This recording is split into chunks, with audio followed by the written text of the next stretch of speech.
मित्रों, पश्चिम बंगाल के विभिन्न क्षेत्रों से आज आप सभी जो इस ओरिएंटेशन प्रोग्राम में हम लोग के साथ जुड़े हैं, मैं आप सभी का अभिनंदन करती हूँ। मेरा नाम सुशीला साव है। मैं माहेश्वरी बालिका विद्यालय कोलकाता की सहायक शिक्षिका पद पर कार्यरत हूँ। मैं माहेश्वरी बालिका विद्यालय की एक सह शिक्षिका हूँ। आज पश्चिम संसद की तरफ से हम दोनों नवीन हिंदी पाठ्यक्रम से संबंधित चंद बातें आपसे साझा करने के लिए यहाँ उपस्थित हुए हैं। सर्वप्रथम मैं पश्चिम बंगाल शिक्षा विभाग को आभार एवं शुभकामना प्रदान करना चाहूँगी, व्यक्त करना चाहूँगी, क्योंकि समस्त भारतवर्ष में राष्ट्रीय शिक्षा नीति पर सबसे पहल करने वाला यही प्रदेश रहा है और राज्य शिक्षा नीति के तहत नई सेमेस्टर पद्धति को पहली बार लागू करने वाला प्रदेश भी यही है। हमने जो आज नया सेमेस्टर पद्धति जिसको लेकर हम चल रहे हैं, उसके बारे में जितनी भी कार्यविधि सुचारू रूप से आगे चल रही है, उसके लिए हम शिक्षा विभाग को अभी से ही साधुवाद देना चाहेंगे, क्योंकि उसके दिशा निर्देशन में ये कार्य संपन्न हो रहा है और आप लोगों तक हमारी पहुंच बन रही है। इसके साथ ही साथ पश्चिम बंग उच्चतर माध्यमिक शिक्षा परिषद के भी हम आभारी हैं। ये पूरा जो परिषद से जुड़े हुए जितने भी लोग हैं, चाहे वो अधिकारीगण हो या सामान्य कोई और सदस्य, सभी ने जिस तरह से दिशा निर्देशन दिया है, सहयोग किया है और हर तरह से अप्रतिम धैर्य का परिचय दिया है, उसके लिए वो निश्चित रूप से साधुवाद के पात्र हैं।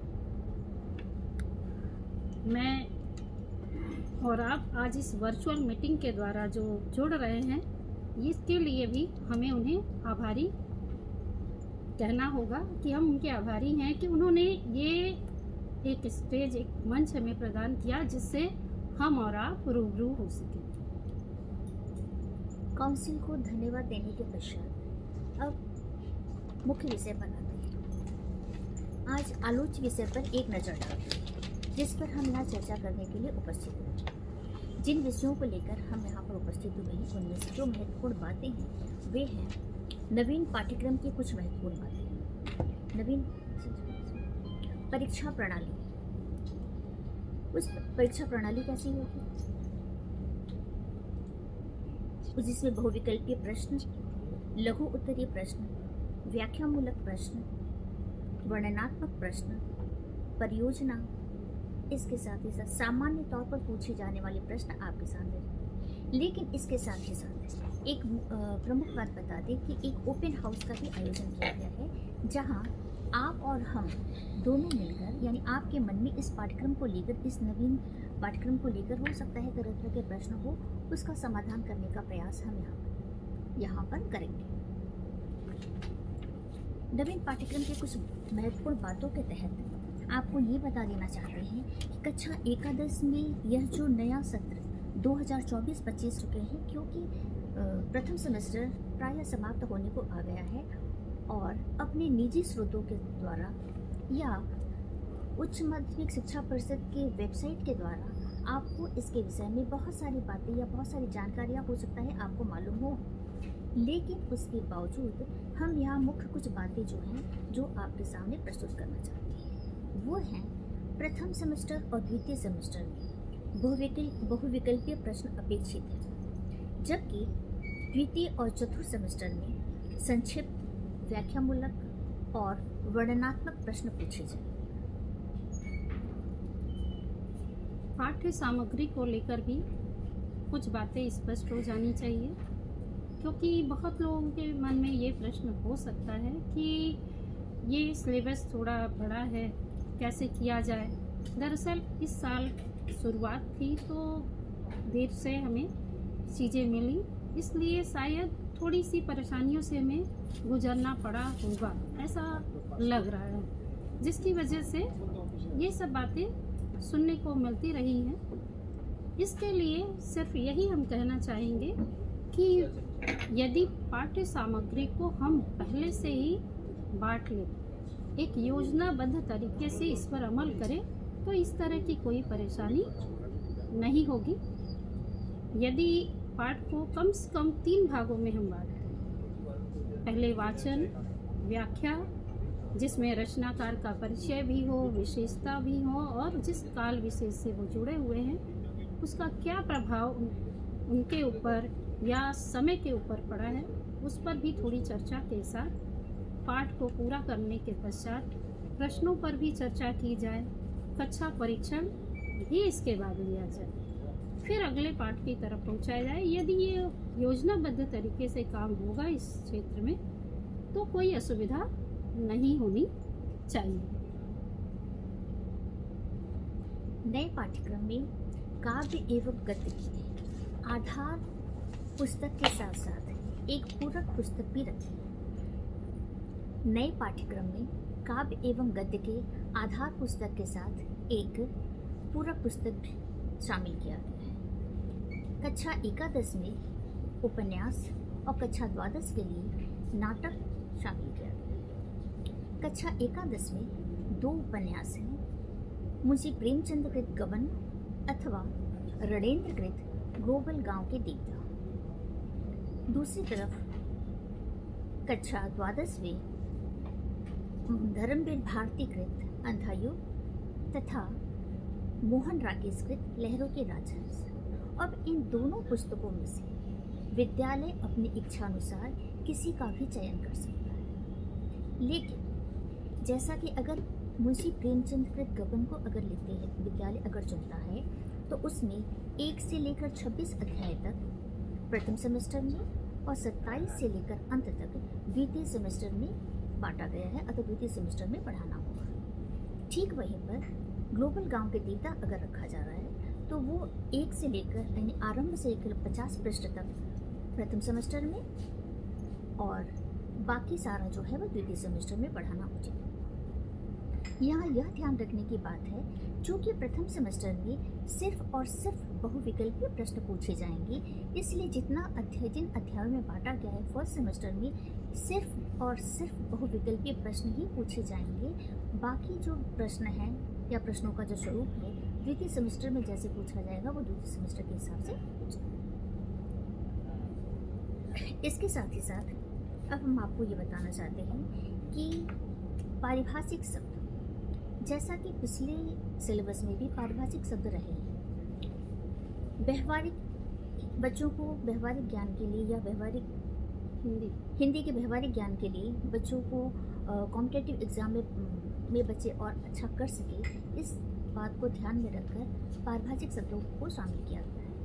लेकिन इस बार जो पारिभाषिक शब्द हैं उनके प्रश्न बनाने में थोड़ा सा परिवर्तन किया गया है कि जैसे पहले सिर्फ और सिर्फ पहले जो है वो सिर्फ अंग्रेजी पूछा जाता था जिसके हिंदी विकल्प रहते थे, लेकिन अब जो है वो हिंदी भी पूछा जा सकता है जिसके अंग्रेजी विकल्प हो सकते हैं। यानी दोनों तरह से प्रश्न दिया जा सकता है, हिंदी भी दिया जा सकता है और अंग्रेजी भी दिया जा सकता है। इसके साथ ही साथ ये जो बहुविकल्पीय प्रश्न है, इस बहुविकल्पीय प्रश्न को लेकर पहले भी बहुविकल्पीय प्रश्न पूछे जाते रहे, अभी बहुविकल्पीय प्रश्न पूछे जाएंगे, लेकिन अब ये बहुविकल्पीय प्रश्न के स्वरूप में थोड़ा सा परिवर्तन आया है कि पहले की पद्धति के साथ साथ कुछ नए प्रश्न लागू किए गए, कुछ नए तरह से प्रश्न बनाने होंगे। शिक्षकों को यहाँ ये ध्यान रखना होगा कि जो पूरा सिलेबस है जिसमें 50% प्रश्न सामान्य बुद्धि वाले यानी कि औसत बुद्धि वाले बच्चों को ध्यान में रखकर बनाना होगा, जबकि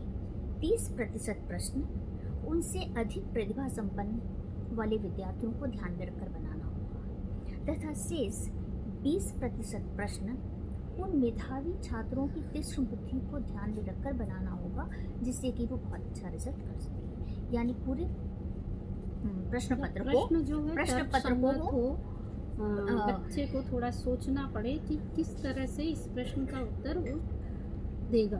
प्रश्न में 3 तरह एकदम सामान्य रखकर यानी 3 तरह के ऑप्शनों को ध्यान में रखकर बनाना होगा कि बच्चे जो हैं वो अच्छा, क्योंकि यहाँ ये भी प्रश्न आता है चिटिंग कर लेंगे, लेकिन जो तीक्ष्ण बुद्धि वाले अगर थोड़े से प्रश्न कठिन होंगे तो तीक्ष्ण बुद्धि वाले बच्चे ही कर पाएंगे, सामान्य बुद्धि वाले बच्चे शायद थोड़ा न कर पाए, कर भी सकते हैं लेकिन नहीं कर पाएंगे, ऐसा हमें लग रहा है। इस चीज़ को ध्यान में रखकर ही इस तरह के प्रश्न बनाने होंगे। गद्य काव्य आदि जो पठित अंश है वो तो हमें पढ़ाना ही है बच्चों को। इसके अलावा अपठित अंश का भी थोड़ा सा यहाँ पाठ्यक्रम में शामिल करने की योजना नए सेमेस्टर पद्धति में लागू की गई है। आप लोगों को सिलेबस मालूम है, आप जानते हैं कि कौन कौन सा अंश अपठित है, लेकिन हम यहाँ पर वापस इस बात को दोहराने की कोशिश करते हैं। जैसे अपठित काव्यांश और गद्यांश, इसके अलावा व्याकरण, साथ ही साथ द्वितीय और चतुर्थ में रचना भाग जो है वो अपठित होगा। ये ध्यान देना है इस क्षेत्र में कि अपठित काव्यांश और गद्यांश, सैंपल पेपर आप लोगों ने अभी चंद दिनों पहले देखा, उसमें आपने पाया होगा कि दोनों ही दिया गया है।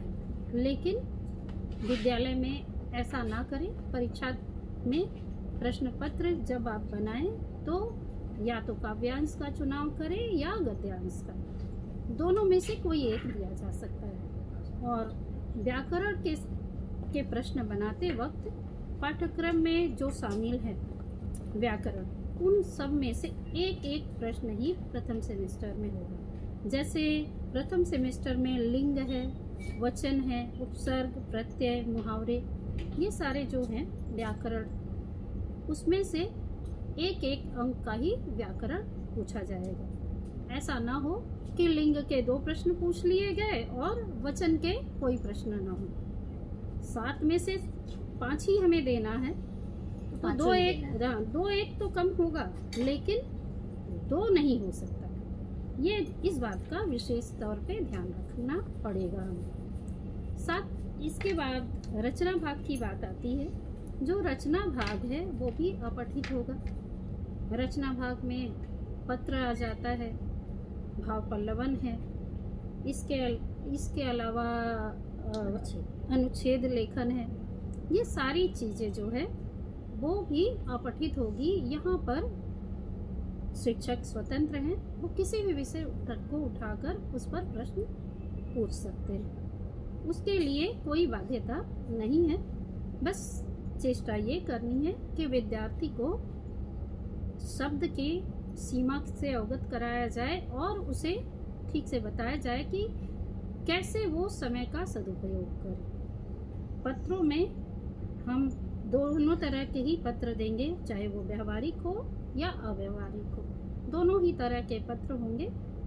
द्वितीय जो सेमेस्टर है और चतुर्थ, उसमें हम पत्र मतलब क्वेश्चंस में हम ऑप्शंस दे सकते हैं, इसलिए दोनों तरह के प्रश्न दिए जा सकते हैं। जैसा कि फर्स्ट सेमेस्टर में नहीं हो रहा है। फर्स्ट और तीसरे सेमेस्टर में आपको 40 ही प्रश्न बनाने हैं। सिर्फ एक जगह काउंसिल के पेपर में, जो कि बाद में अगले साल देखने को मिलेगा, वहाँ पर जो उपन्यास है उसमें से 2 ऑप्शन होंगे। लेकिन स्कूल में पेपर बनाते वक्त सिर्फ 40 प्रश्न ही हो, सब हेडिंग्स को इग्नोर करने की, यानी उसे प्राय हटाने की ही चेष्टा नहीं करनी, देना ही नहीं। काउंसिल ने यही निर्देश दिया। 1 से लेकर 40 प्रश्न दिए जाएंगे, उसमें किसी तरह का कोई ऑप्शन या और नहीं रहेगा, कोई सब हेडिंग भी नहीं रहेगी, उपशीर्षक भी नहीं रहेगा, सिर्फ 1 से लेकर 40 तक प्रश्न दिए जाएंगे। इसके अलावा परिषद की जो राय है कि छात्र छात्राओं और शिक्षक के बीच 365 दिन जो साल के होते हैं, उसमें तकरीबन 200 घंटे की पठन प्रक्रिया चलती है। कक्षा एकादश द्वादश के प्रथम और द्वितीय सेमेस्टर में 100 घंटे बांटे गए हैं। 100 घंटे प्रथम सेमेस्टर के और 100 घंटे द्वितीय सेमेस्टर के। प्रथम सेमेस्टर के जो 100 घंटे हैं और तृतीय सेमेस्टर के जो 100 घंटे हैं, वो पूरा पाठ्यक्रम पढ़ाने में आप खर्च करें। लेकिन द्वितीय सेमेस्टर में जो 100 घंटे हैं उसको थोड़ा सा बांट देना पड़ेगा। हमें 80 घंटे जो है वो पाठ्यक्रम के लिए मिलेंगे पढ़ाने के लिए, और बाकी जो 20 है वो परियोजना के लिए और सुधारात्मक कक्षा के लिए। यानी रिमेडियल क्लासेस के लिए हमें खर्च करने हैं। और बहुत एहतियात के साथ इस समय को, इस अवधि को ध्यान में रखते हुए का पाठ्यक्रम की तरफ हमें आगे बढ़ना होगा और चेष्टा ये करनी होगी कि जो समय सारिणी दी गई है पुस्तक में, उसको लेकर हम चलें। यदि वो एक शिक्षक उसे लेकर चलता है तो मुझे नहीं लग रहा है कि किसी तरह की कोई परेशानी या सिलेबस पीछे रह जाने की कोई परिस्थिति उत्पन्न होगी। अब चलते हैं परीक्षा प्रणाली की तरफ। यानी कि इस नवीन परीक्षा प्रणाली में 4 तरह के प्रश्न होंगे। पहला बहुविकल्पीय प्रश्न, दूसरा लघु उत्तरीय प्रश्न, तीसरा व्याख्यामूलक प्रश्न और चौथा वर्णनात्मक प्रश्न। जैसा कि आप सभी लोगों को पता है कि प्रथम और तृतीय सेमेस्टर में बहुविकल्पीय प्रश्न पूछे जाएंगे, जबकि द्वितीय और चतुर्थ सेमेस्टर में लघु उत्तरीय प्रश्न, व्याख्यामूलक प्रश्न और वर्णनात्मक प्रश्न पूछे जाएंगे। इस क्रम में आगे बढ़ते हुए ये जो बहुविकल्पीय प्रश्न हैं, ये किस तरह के प्रश्न होंगे, इसके बारे में हम चर्चा करेंगे, विस्तार से आपके साथ बात करते हैं। बहुविकल्पीय प्रश्न। बहुविकल्पीय प्रश्न उच्च माध्यमिक परीक्षा में पहले भी पूछे जाते रहे, लेकिन नवीन परीक्षा प्रणाली में इसमें कुछ बदलाव किए गए। यानी जो पहले पूछे जाते रहे हैं, इसके अलावा कुछ एक पैटर्न परीक्षा प्रश्न पत्र का बदलाव आया है। जैसे कि रिक्त स्थान की पूर्ति करो, फिल इन द ब्लैंक्स। ये फिल इन द ब्लैंक्स हम छोटी कक्षाओं में भी पढ़ चुके हैं, लेकिन उसका यहाँ पर दोबारा देना ये दर्शाता है कि चूंकि बहुविकल्पीय प्रश्न ही पूछे जाएंगे, इसलिए विद्यार्थी प्रत्येक लाइन को, पूरे सिलेबस को बहुत अच्छे से ध्यान से पढ़े, ताकि कहीं से भी फिल इन द ब्लैंक्स दिए जा सकते हैं। वो गद्य से भी दिए जा सकते हैं, काव्य से भी दिए जा सकते हैं, यहाँ तक कि उपन्यास से भी दिए जा सकते हैं, ग्रामर से भी दिए जा सकते हैं, व्याकरण से भी दिए जा सकते हैं। तो विद्यार्थी को हर एक लाइन बहुत डीपली, बहुत अच्छे से, ध्यान से, गहराई से पढ़ना होगा। ये नहीं कि सीधे सीधे पढ़ लिए हो गया। जिसका एक उदाहरण हम यहाँ दे रहे हैं। एक थाल डैश से भरा, सबके सिर पर औंधा धरा, चारों ओर वह थाल फिरे, डैश उसमें से एक न गिरे।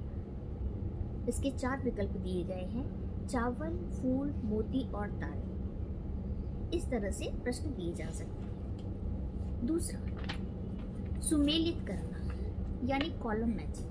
इस तरह के प्रश्न भी हम छोटी कक्षाओं में कर चुके हैं। कॉलम मैचिंग में अपने पाठ्यक्रम में, जो हमारा पाठ्यक्रम है, उसमें गद्य से, काव्य से, उपन्यास से, कहीं से भी दिया जा सकता है। जैसे कि रचनाकार और उनकी रचनाओं के नाम, उपन्यासकार और उपन्यासकार के उपन्यासों के नाम तथा उनका प्रकाशन काल, किसी भी तरह से प्रश्न दिए जा सकते हैं। या किसी के वक्तव्य, किसी बहुत सारे पात्र हैं, पात्रों के नाम और बहुत सारे वक्तव्य, उनको सुमेलित करिए, किसी भी तरह से दिया जा सकता है। ऐसे एक उदाहरण के तौर पर आपके सामने प्रस्तुत कर रहे हैं कि यहाँ बहुत सारे रचनाकारों के नाम, रचनाकार और रचनाकारों के नाम दिए गए, जैसे सत्यजीत राय, प्रेम पथिक, दुष्यंत कुमार फेलुदा, जयशंकर प्रसाद आवाज़ों के घेरे में, अगे बावरा अहेरी। इसमें एक ऑप्शन सही है, बाकी 3 ऑप्शन गलत है।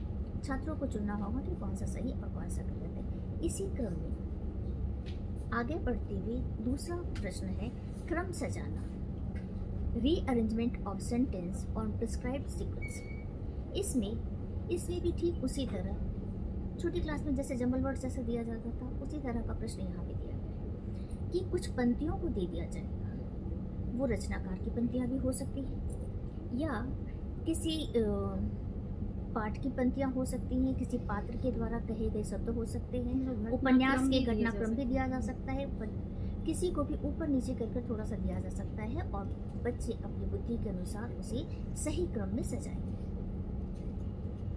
इसके बाद तीसरा आता है वक्तव्य के बीच संबंध। वक्तव्य के बीच संबंध के बारे में हम जैसा आपको बता दें कि इसमें किसी भी तरह का वक्तव्य हो सकता है। किसी रचनाकार का वक्तव्य हो सकता है, किसी पात्र का वक्तव्य हो सकता है, किसी निबंध बीच के में बीच में या किसी महान व्यक्ति का कोई वक्तव्य हो सकता है और पठित किसी गद्य ने- से कहीं भी कुछ दिया जा सकता है। उस वक्तव्य में दो वक्तव्य देंगे, वो दोनों वक्तव्य एक दूसरे के पूरक हैं या विरोधी हैं। छात्र अपनी बुद्धि में पूरक भी हो सकते हैं, विरोधी भी हो सकते हैं। छात्र अपनी बुद्धि के अनुसार उसका चयन करेगा कि कौन सा सही है, कौन सा गलत है, दोनों सही है या दोनों गलत है, या एक सही है या एक गलत है। किसी भी तरह का प्रश्न यहाँ दिया जा पर सकता है। जरूरी नहीं है कि एक ही वक्तव्य हो हाँ, या दो से ही तीन वक्तव्य हो, हाँ। 2 से तीन 3 वक्तव्य भी हो दिए सकते जा हैं। सकते हैं। उन वक्तव्यों के बीच में तालमेल कैसे बैठाना। संबंध जुड़ेगा, हाँ। ये विद्यार्थी के लिए नया प्रश्न होगा, जिसको लेकर थोड़ा सा उसे विद्यार्थी को सोचना सोचना पड़ेगा कि सोचना कैसे ये पड़ेगा तालमेल और वो बैठा है। सोचकर फिर उसके बारे में वो अपनी राय कायम करेगा और फिर उत्तर देगा। इसके बाद है अभिकथन और कारण। अभिकथन जैसा कि ये भी किसी व्यक्ति का वक्तव्य हो सकता है, किसी पात्र का वक्तव्य हो सकता है। इसके इस वक्तव्य के पीछे क्या कारण था, क्या संदर्भ था, किस लिए ये कहा गया है, ये कारण दिया जाएगा। इसमें भी कुछ सही हो सकते हैं, कुछ गलत हो सकते हैं। बच्चा अगर पूरा का पूरा चैप्टर पढ़ा होगा, ध्यान से पढ़ा होगा, तो इस प्रश्न को बहुत आसानी से कर पाएगा, या उपन्यास बहुत अच्छे से पढ़ा होगा तो इसे बहुत आसानी से कर पाएगा। अतः इस तरह के प्रश्न देना ठीक रहेगा। जैसे यहाँ पर एक उदाहरण के तौर पर दिया गया है, मोहित अगर बड़े ध्यान से सोचे भी तो ज़्यादा से ज़्यादा 20 साथियों के नाम याद कर सकता है। कारण, मोहित सरकार ने कोई 30 साल पहले स्कूल छोड़ दिया था, ये पहला कारण है। दूसरा, क्लास में बहुत अधिक लड़के थे। तीसरा कारण है, मोहित की याददाश्त कमज़ोर हो चुकी थी। ये तीनों कारण ही सही लग रहे हैं। इसका उत्तर क्या होगा?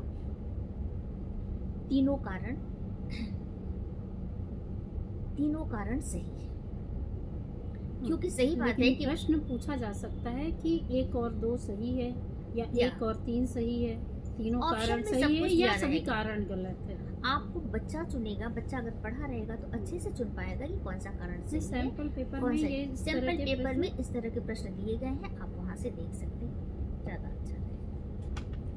इसके बाद सही और गलत, ट्रू और फॉल्स, ये भी हम छोटी कक्षाओं में पढ़ चुके हैं। ट्रू और फॉल्स में व्याकरण संबंधित प्रश्न भी दिए जा सकते हैं। किसी पात्र के जो कथन है उनको भी दिया जा सकता है, उसको बदल कर कुछ चेंज कर दिया जा सकता है, या सही गलत का सही गलत चुनाव बच्चे ये अपनी तो इच्छा अनुसार करेंगे। मतलब प्राइमरी से ही बच्चे पढ़ते आए हैं वर्तनी और संबंधी गलतियां हो इसके सकती बारे हैं। में अधिक बताना उचित अपेक्षित भी नहीं है, क्योंकि आप सभी लोग इस बारे में बहुत सजग होकर शुरू से ही ये काम करते रहे हैं। ट्रू फॉल्स, सही गलत का चुनाव, ये कोई बड़ा प्रश्न हमारे लिए नहीं है। चेष्टा ये करनी है कि जितने भी तरह के MCQ के लिए ये वेबसाइट पर पहले से ही HS के वेबसाइट पर ये दिया गया है, उसको आप फॉलो प्रश्न करेंगे। पत्र में जरूर से देने की चेष्टा करें। 40 प्रश्न जो होंगे उसमें से ये जो 6-7 कुल मिलाकर 8 प्रश्न हैं, 8 नहीं भी दे सकते हैं तो कम से कम 6 प्रश्न तो अवश्य ही इस तरह के देने की कोशिश करें। जितनी बार हो सके इसका दोहराव करें, चाहे वो पठित भाग से हो या अपठित भाग से, जहाँ से भी चाहें, लेकिन इस तरह के प्रश्न को देने की चेष्टा करनी है।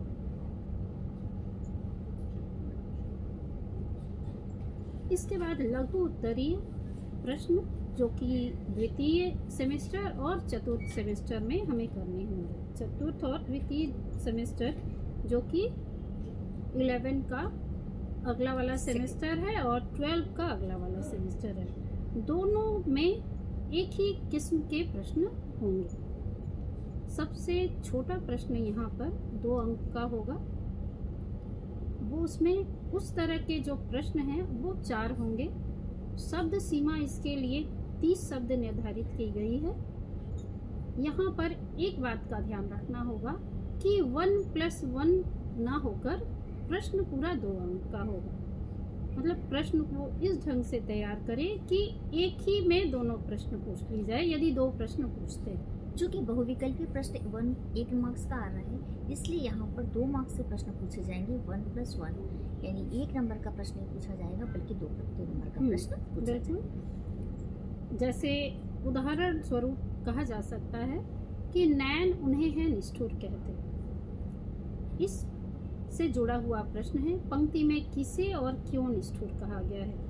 हालांकि यहाँ 2 प्रश्न पूछे गए हैं, लेकिन 2 अलग अलग वाक्य में नहीं पूछे गए, एक ही वाक्य में दोनों प्रश्नों को पूछने की कोशिश की गई है। दूसरा और एक उदाहरण है, भाग्य रेखा कहानी के लेखक क्या भाग्यवादी है? उपयुक्त तर्क के साथ उत्तर दें। ये बड़ा प्रश्न भी हो सकता है, लेकिन 2 पंक्ति में भी 2 से 4 पंक्तियों में भी बच्चा लिख सकता है।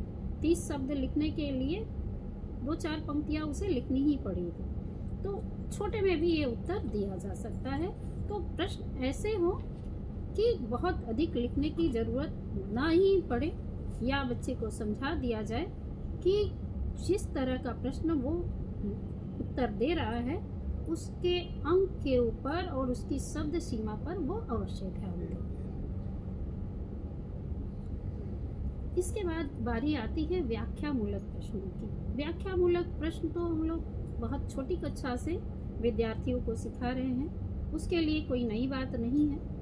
द्वितीय और चतुर्थ सेमेस्टर में 2 व्याख्यामूलक प्रश्न होंगे, एक काव्य से जुड़ा होगा और दूसरा गद्य से।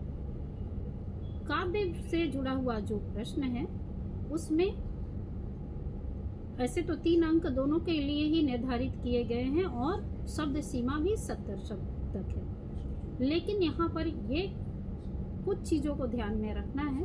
जैसे काव्यांश की यदि व्याख्या दी गई हो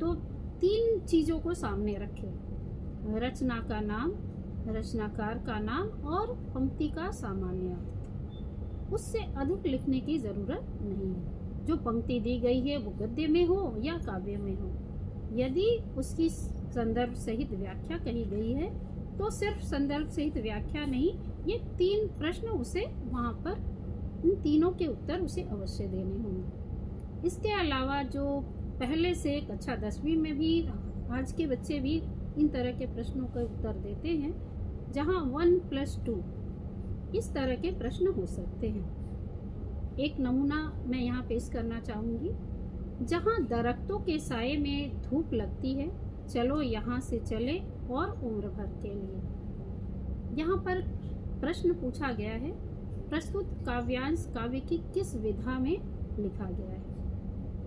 दूसरा प्रश्न है, पंक्ति का संदर्भ सहित आशय स्पष्ट कीजिए। तो यहाँ पर 1 और +2 में बांटा गया है। तो यहाँ पर जब व्याख्यामूलक प्रश्न होगा तो यहाँ पर 1+2 किया जा सकता है, लेकिन विकल्पीय प्रश्न, बहुविकल्पीय प्रश्न बिल्कुल भी नहीं होंगे। इसका हमें हमेशा ध्यान रखना पड़ेगा। अब बारी आती है वर्णनात्मक प्रश्नों की। वर्णनात्मक प्रश्न जो है वो 5 अंक के हैं। गद्य में एक प्रश्न हमें देना है, 2-3 ऑप्शंस दिए जा सकते हैं जिसमें से विद्यार्थी जो चाहे वो चुने। प्रश्न भी 2-3 तरह के हैं। इसके लिए शब्द सीमा होगी 100 शब्दों में उसे उत्तर देना है, लेकिन कम से कम 3 अनुच्छेद में उत्तर देने की चेष्टा विद्यार्थी को करनी होगी। 3 अनुच्छेद, जैसे प्रश्न हो तो उसमें प्रश्न की एक भूमिका, उत्तर में एक भूमिका हो, इसके बाद प्रश्न का उत्तर हो और अंत में समापन किस तरह से होना चाहिए प्रश्न का, उसका निर्वाह उसे बताना होगा। और वो तीनों चीज़ें जब विद्यार्थी पूरा लिखेगा तभी उसे 100% मार्क्स मिलेंगे, अन्यथा नहीं, उसमें से कटौती हो जाएगी। जब हम वर्णनात्मक प्रश्नों में व्याख्या की बात करें तब क्या करना होगा?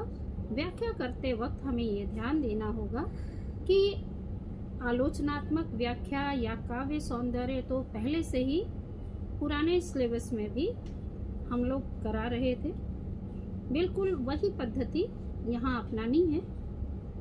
मतलब कला पक्ष और भाव पक्ष दोनों को ही सामने रखना है। पहले विद्यार्थी संदर्भ बताए, फिर भावपक्ष बताए, फिर कला पक्ष की बात करें। तो ये काव्य के क्षेत्र में ये कोई बड़ी बात नहीं है, इसको तो हम लोग पहले से कराते आए हैं, वही चीज़ हमें पुनः करनी है। लेकिन जब गद्य की बात करें तब क्या करना होगा? यहाँ पर एक प्रश्न हो सकता है कि 3 नंबर में भी आलोचनात्मक व्याख्या गद्य की पूछी गई है और 5 नंबर में भी आलोचनात्मक व्याख्या करने को कहा गया है। वहाँ और यहाँ में क्या फ़र्क होगा? 3 नंबर के जब प्रश्न होंगे तो वहाँ 3 प्रश्नों के उत्तर देने हैं। वहाँ रचना, रचनाकार और पंक्ति का सामान्य अर्थ। लेकिन यहाँ पर थोड़ा फर्क हो जाएगा। यहाँ रचना, रचनाकार का नाम, संदर्भ, पंक्ति का विशेष अर्थ, पंक्ति किस शैली में लिखी गई है और उसके पीछे क्या उद्देश्य है, ये सारी बातें स्पष्ट करनी होगी। ऐसा ना हो कि गद्य का गद्य में ही अनुवाद करके विद्यार्थी रहते। यदि ऐसी स्थिति होगी तो वहाँ पर उसके अंक कट सकते हैं। ये निर्देश बच्चे को अवश्य ही दिया जाए।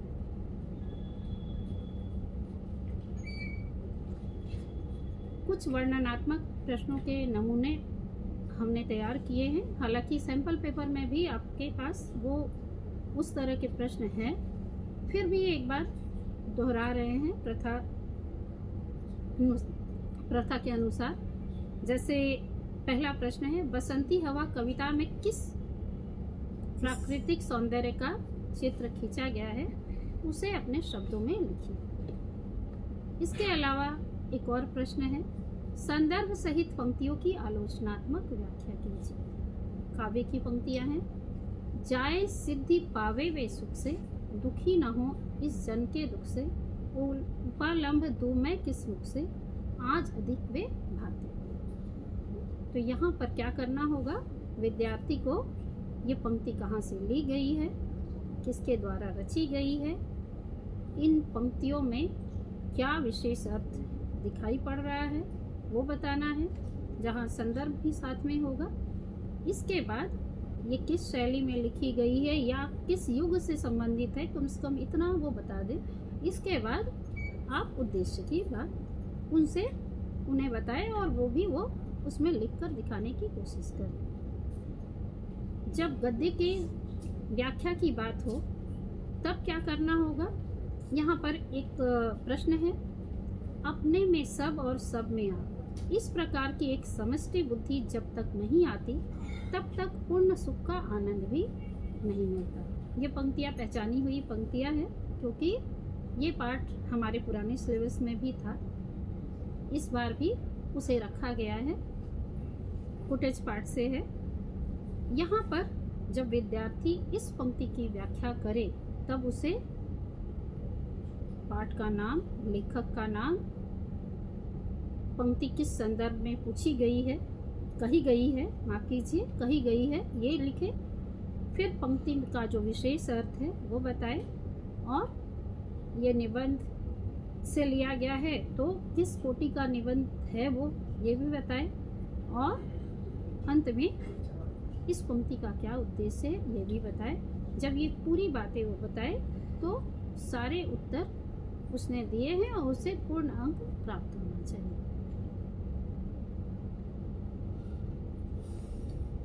अब हम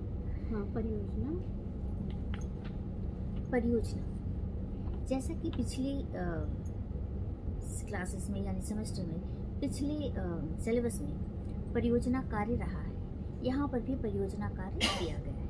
लेकिन नवीन पाठ्यक्रम में परियोजना में थोड़ा सा बदलाव किया गया है। इसके लिए शब्द सीमा 2500 शब्दों में लिखना है, शब्द सीमा 2500 है।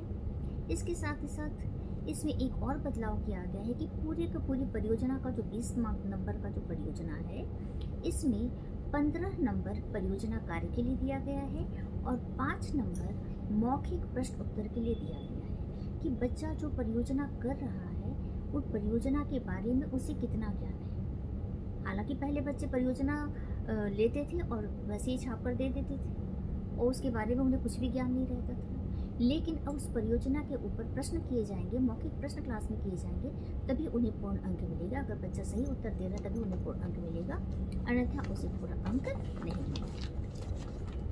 इसके साथ ही साथ यहाँ पर कुछ परियोजना के विषय दिए गए हैं, उनके बारे में हम बात करते हैं। परियोजना का विषय तो हमेशा से ही मिलता रहा है। पिछले पाठ्यक्रम में भी परियोजना के विषय दिए गए हैं। यहाँ पर भी 5 कक्षा एकादश में और 5 द्वादश में बच्चे को तैयार करने हैं, वो भी दूसरे सेमेस्टर में, यानी दूसरे और चौथे सेमेस्टर में इसे पूरा करना है। उस वक्त जिस भी परियोजना को बच्चा चाहे उसे चुन सकता है। आवश्यक नहीं है कि आप इन 5 में से बस एक ही कराना है स्कूल में। यदि स्कूल में ये 5 विषय में से 5 बच्चे अलग अलग चुनते हैं तो वहाँ उसकी रुचि, स्वतंत्रता उसकी होनी चाहिए कि वो कोई एक विषय चुन सकता है। वहाँ पर भी थोड़े बहुत विकल्प रखे गए हैं। ये भी देखना होगा, जैसे पहला वाला जो प्रोजेक्ट है या परियोजना है, वहाँ पर हमने कहानी, लोक कथा, प्रसंग, इन तीनों का नाट्य रूपांतरण और रेडियो रूपांतरण दोनों इस नवीन पाठ्यक्रम में देखा। नवीन पाठ्यक्रम में पहले की तरह नाट्य रूपांतरण है, लेकिन पहले और अब में थोड़ा सा फर्क है। क्या फर्क है? पहले कहानी का नाट्य रूपांतरण था, वो भी दृश्य काव्य के हिसाब से, लेकिन अब दृश्य या श्रव्य दोनों में से कोई भी विद्यार्थी चुन सकता है। कहानी यदि वो चुनता है तो कोई भी प्रसिद्ध कहानी, जरूरी नहीं है कि वो अभी के पाठ्यक्रम से ही लिया जाए। वो किसी भी प्रसिद्ध कहानी या न भी प्रसिद्ध हो, यदि उसे बच्चे को अच्छी लगी हो तो वो चुन सकता है। इसी तरह से कोई लोक कथा भी चुनी जा सकती है, कोई विशेष प्रसंग भी चुना जा सकता है। लेकिन जो प्रसंग वो चुने, जो कहानी वो चुने, जो लोक कथा वो चुने, वो मूल कथा भी परियोजना में सम्मिलित की जानी चाहिए। वो भी परियोजना का हिस्सा बने।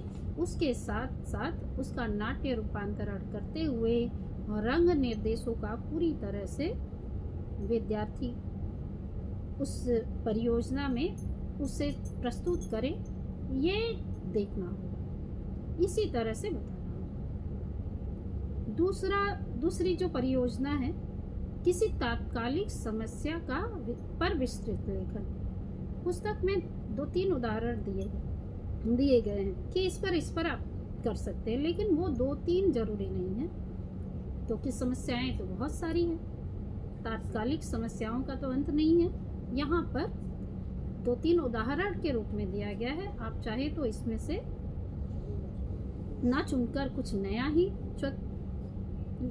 ही विषय चुन सकते हैं।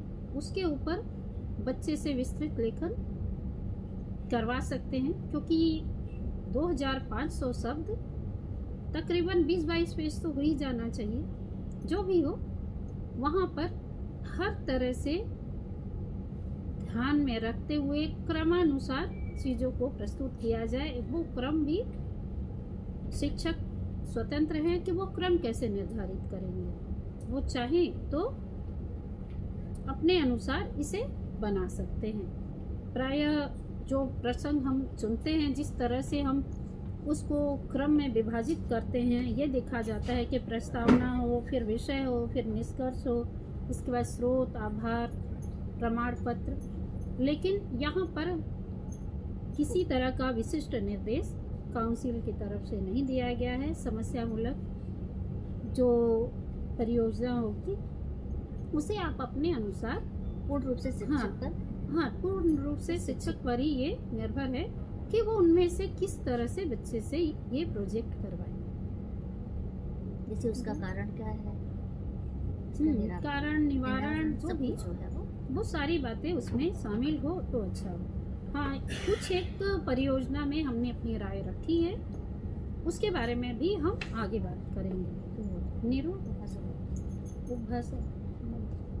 हाँ, तीसरा विषय है हिंदी की उपभाषाएं एवं उसकी बोलियां। हिंदी की उपभाषाएं, बोलियां, ये हम शिक्षकों के लिए नया विषय नहीं है। लेकिन आज के विद्यार्थी से जब हम लोग बात करते हैं तो हम पाते हैं कि वो इस विषय में ज़्यादा कुछ कह नहीं पाते। उनसे पूछने पर कि तुम्हारी मातृभाषा क्या है, वो हिंदी कह देते हैं, जबकि घर में और किसी बोली का प्रयोग होता है। तो ये एक चीज़ें मेरे ख्याल से आप सभी के सामने आती होंगी। समझ लीजिए कि ये परियोजना ऐसे ही विद्यार्थी के लिए है।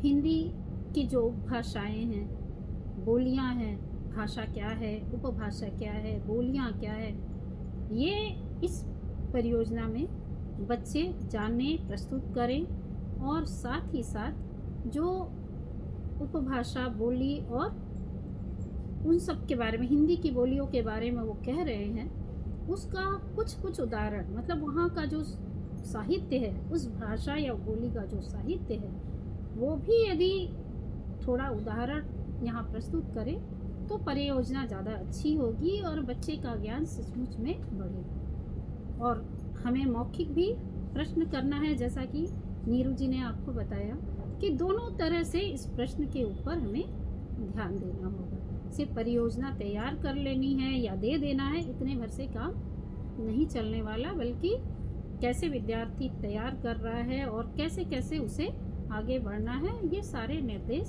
देते हुए, उससे बीच बीच में प्रश्न करते हुए उसका समापन करना है। इसके बाद है डायरी और हम। डायरी लेखन की शैली। इस पर जो प्रोजेक्ट बच्चा बनाएगा उसके लिए डायरी पहले किसे कहते हैं, ये बच्चे को जानना होगा। इसके साथ ही साथ डायरी लेखन का महत्व क्या है। बच्चे जो है डायरी के बारे में बहुत कम जानते हैं हमारे यहाँ, क्योंकि इस विषय पर पहले बहुत कुछ ऐसा नहीं कहा गया है, ना ही कराया गया है।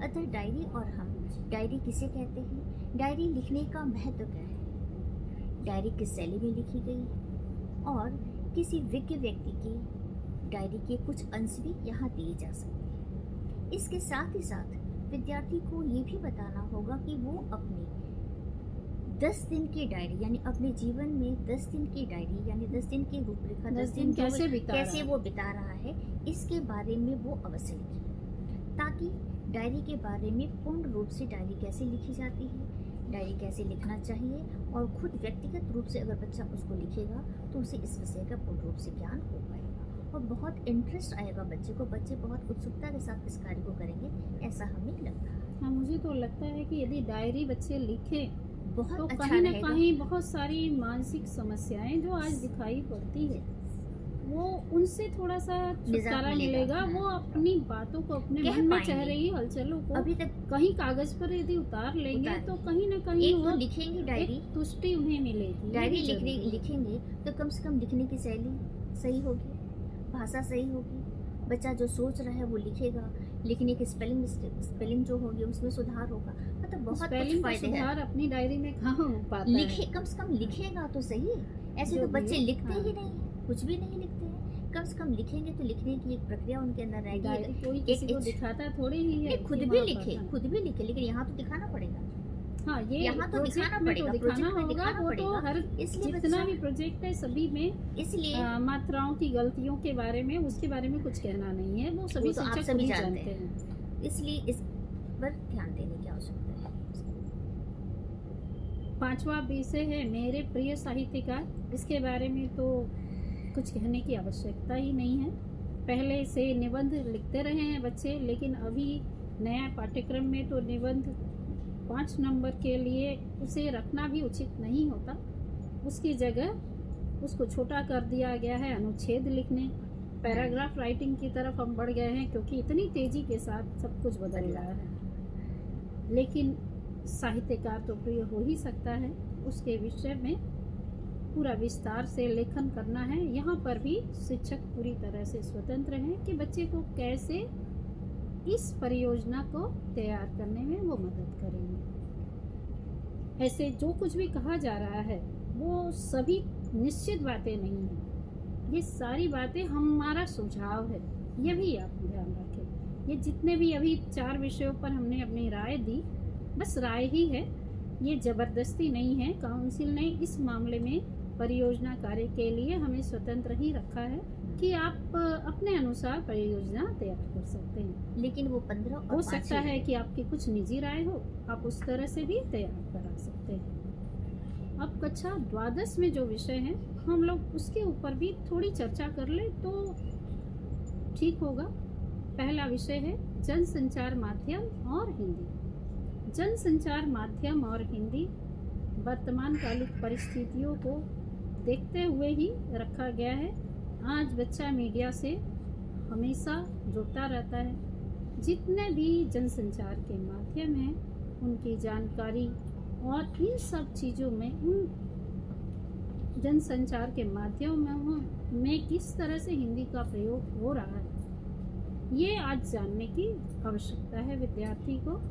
इसलिए यदि इस पर परियोजना तैयार कराई जाए तो वो निश्चित रूप से लाभान्वित होंगे। ऐसे भी बहुत सारे बच्चे आगे जाकर पत्रकारिता वगैरह में रुचि रखते हैं।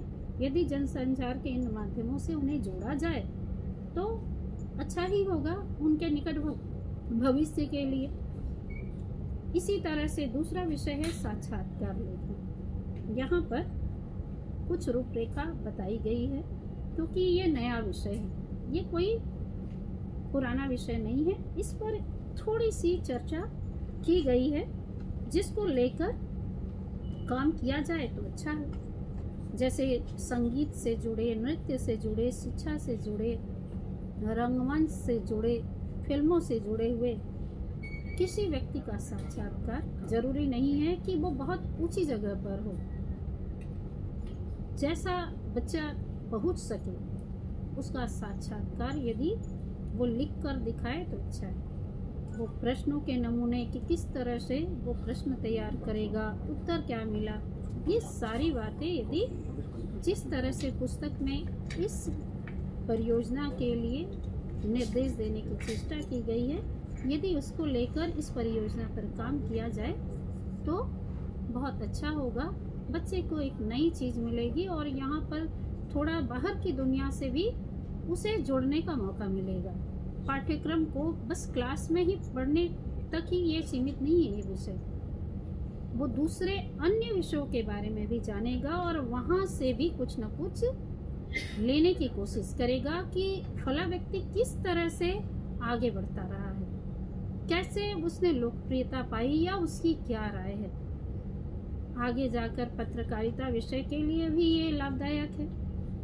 ऐसा ना सोचें आप कि हम लोग सभी को पत्रकारिता की तरफ ही भेजने की बात कर रहे हैं, हमारा ऐसा कोई इरादा नहीं है, लेकिन आगामी होने वाली परीक्षाओं के लिए ये उनके लिए सहायक सिद्ध हो सकता है। भक्ति काल एक स्वर्णिम युग ये भी रखा गया है। साहित्य का इतिहास आप पाठ्यक्रम में देख नहीं पा रहे हैं, शायद उसे खोज भी रहे होंगे, जिसको लेकर प्रश्न भी मन में हो रहा होगा कि इसे क्यों हटा दिया गया है।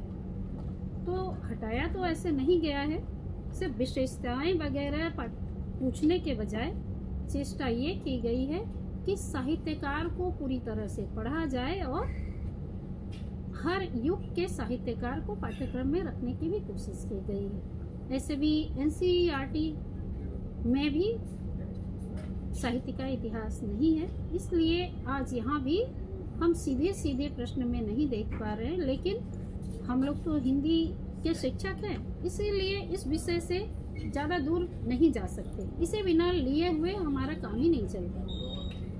भक्ति काल एक स्वर्णिम युग ये जो विषय है, इसमें जो हमारे मन में ये प्रश्न उठ रहा है उसका उत्तर हम चाहे तो खोज सकते हैं। कैसे? भक्ति काल स्वर्णिम युग सिर्फ इसी विषय पर हम चर्चा ना करें, बल्कि जब इस विषय को चुने तो जितने भी हिंदी के काल हैं उसके ऊपर संक्षिप्त परिचय अवश्य ही बच्चे से लिखने का निर्देश दें, पर उसके साथ कम से कम 3 विशेषताएं उस युग की उसमें उल्लेख होना चाहिए।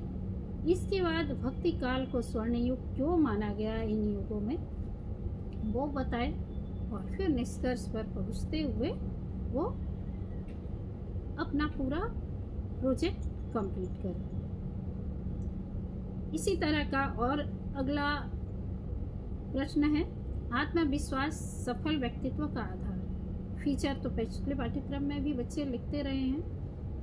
ये फीचर टाइप का ही प्रोजेक्ट या परियोजना है जिस पर बच्चे इस विषय पर गंभीर चिंतन भी कर सकते हैं और किसी विशिष्ट व्यक्ति जो अपने आत्मविश्वास से किसी जगह पर पहुंचा है उसका उदाहरण देते हुए भी इस प्रोजेक्ट को पूरा कर सकते हैं। और अंतिम विषय जो है वो भी कोई खास नहीं है, उस पर भी कोई भी शिक्षक आसानी से प्रोजेक्ट करवा सकता है, जैसे हिंदी की किन्हीं दो कहानियों या कविताओं की संवेदना पर तुलनात्मक विश्लेषण। कोई भी कहानी यहाँ पर भी चुनी जा सकती, कोई भी कविता चुनी जा सकती है। जरूरी नहीं है कि वो पाठ्यक्रम का हिस्सा हो। पाठ्यक्रम से बाहर यहाँ भी आप जा सकते हैं। यहाँ पर किसी भी दो कहानी को चुनकर फिर उसकी तुलनात्मक समीक्षा बच्चे को सिखाया जाए और उस पर काम किया जाए, जिससे कि बच्चा समीक्षात्मक तौर पर किसी चीज़ को देखने का एक दृष्टिकोण पैदा कर सके अपने अंदर। ये उसके लिए आगे जीवन के लिए, आगे पठन पाठन के लिए सहायक होगा, ऐसा हमारा मानना है।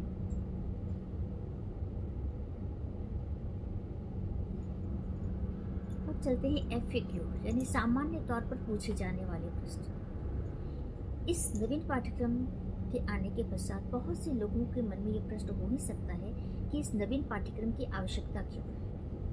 इसका उत्तर ये है कि तेजी से बदलते हुए सामाजिक सांस्कृतिक परिदृश्यों तथा विचारधाराओं के बीच आधुनिक विद्यार्थी की सोच को विकसित करने के लिए आज के विद्यार्थी को आधुनिकता की ओर ले जाने वाले आधुनिक परिवेश से जोड़ने के लिए इस पाठ्यक्रम को लाया गया है।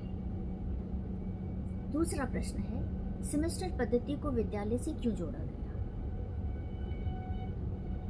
पश्चिम बंगाल के स्टेट एजुकेशन पॉलिसी 2023 के खंड संख्या 3.6 के निर्देशानुसार विद्यालय की शिक्षा को विश्वविद्यालयीन शिक्षा तथा विश्व के अन्य देशों की शिक्षा व्यवस्था के साथ समायोजन स्थापित करने की क्षमता विद्यार्थी में पैदा करने की, यानी अभी सब जगह सेमेस्टर वाइज एग्जाम चल रहे हैं, यानी सेमेस्टर वाइज एग्जाम की प्रक्रिया चल रही है। कॉलेज में अब तक कहीं ना कहीं अगर विद्यालय से अगर जोड़ दिया जाए तो विद्यार्थी अगर यहीं से सीख लेगा तो ज़्यादा अच्छा रहेगा। इस पद्धति में अगर विद्यार्थी पहले से ही आ जाएगा तो उसे बहुत सुविधा होगी। तीसरा है, पहले और तृतीय सेमेस्टर में बहुविकल्पीय प्रश्नों की योजना क्या उचित है। इसका उत्तर हाँ है, इसलिए कि इस बहुविकल्पीय प्रश्न के उत्तर देने के लिए पहली बात विद्यार्थी को समग्रता से पढ़ने के लिए बाध्य करें। पूरा का पूरा चैप्टर विद्यार्थी को पढ़ना ही पड़ेगा, जिसके तहत उसके ज्ञान की वृद्धि होगी, तभी वो इस बहुविकल्पीय प्रश्न को कर पाएगा, अन्यथा वो इससे नहीं कर पाएगा। अभी तक हम ज्ञान वृद्धि का उसका रास्ता खुलेगा। कम से कम एक चैप्टर पढ़ने के लिए वो बाध्य होगा कि शुरू से लेकर अंत तक वो पढ़े। अभी जो बीता समय है ऊपर से लॉकडाउन के जरना और भी जो परिस्थिति आई है, हम लोगों ने एक लंबा सा गैप देखा है। जैसे लग रहा है विद्यार्थी पढ़ना वहाँ ही से भूल गया लौटा है तो कुछ भी उसे मालूम नहीं है। यदि ये सारी चीजें हमारे सामने होंगी, हो सकता है कि इसमें थोड़ा सा समय हमारा ज़्यादा लगे या और भी थोड़ी बहुत परेशानियाँ असुविधा हो ही सकती है कि हमें बार बार एक एक चैप्टर के लिए इतने प्रश्न बनाने, उसका टेस्ट लेना, ये सब बहुत आसान नहीं है। लेकिन समग्रता में एक विद्यार्थी को पढ़ने की आदत भी हमें ही बनानी है। हमेशा से हम शिक्षक नए जितने भी जोखिम उठाने को हमें दिए जाते हैं हम उठाते रहे हैं, तो ये भी कोई बड़ी बात नहीं है। हम इसे भी उठाएंगे और ज़रूर आगे का रास्ता हमारे लिए आसान होता चला जाएगा, ऐसा हमारा मानना है। तीसरा है, क्या इस तरह की परीक्षा से विद्यार्थियों में नकल की प्रवृत्ति बढ़ेगी। ये प्रश्न हम सभी के मन में है। कि ये जो प्रथम और तृतीय सेमेस्टर में बहुविकल्पी प्रश्न पूछे जा रहे हैं, इस बहुविकल्पी प्रश्न यानी 1 नंबर का प्रश्न है, टिक लगाना है और बच्चे आसानी से नकल करेंगे। लेकिन सिर्फ 1.25 घंटे की अवधि में ही पूरा का पूरा प्रश्न पत्र उन्हें समाप्त करना है। अतः अगर विद्यार्थी सही ढंग से योजनाबद्ध तरीके से अगर पढ़ेगा तो हमें नहीं लगता कि 1.25 घंटे की अवधि वो नकल करने में बिताएगा, बल्कि अपना आंसर सही कर पाने में सफल रहेगा। और जब काउंसिल से पेपर दिया जाएगा, जो कि तीसरे और चौथे सेमेस्टर में काउंसिल से प्रश्न पत्र मिलेगा, उस वक्त तो अलग अलग सेट होते हैं। और ये तो विद्यालय के ऊपर और शिक्षक के ऊपर भी बहुत कुछ निर्भर करता है कि वो किस तरह से विद्यार्थियों को के लिए सिटिंग अरेंजमेंट की व्यवस्था करता है और कैसे मतलब शिक्षक उसके इर्द गिर्द घूमते हैं या नहीं करते हैं। ये सारी बातें बहुत मायने रखती हैं। ये सब मन का मतलब छोटा सा डर है कि बहुत चीजें होगी। मुझे नहीं लगता कि इसमें कोई बहुत सार्थक बात है, ये निरर्थक बात है। और ये प्रश्न जो लोग पैदा कर रहे हैं, जो सोच रहे हैं, पता नहीं क्यों सोच रहे हैं, मैं नहीं समझ पाती। पहले की परीक्षा विधि और नवीन शिक्षण विधि में क्या अंतर है?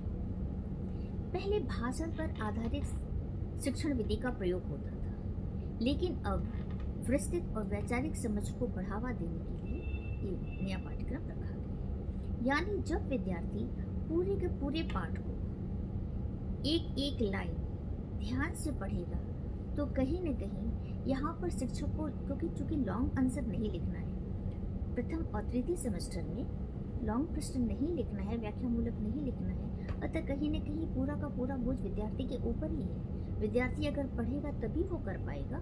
शिक्षक पढ़ाएंगे सही है, लेकिन पूरा का पूरा पढ़ना विद्यार्थी को ही है। अगर विद्यार्थी नहीं पढ़ पाएगा तो वो नहीं कर पाएगा। अतः विद्यार्थी को कहीं न कहीं इस सेमेस्टर के तहत विद्यार्थी पढ़ने के लिए बाध्य है। वो पढ़ेगा तभी वो सफल हो पाएगा। यहाँ वैचारिक समझ भी उसकी बिल्कुल बढ़ेगी।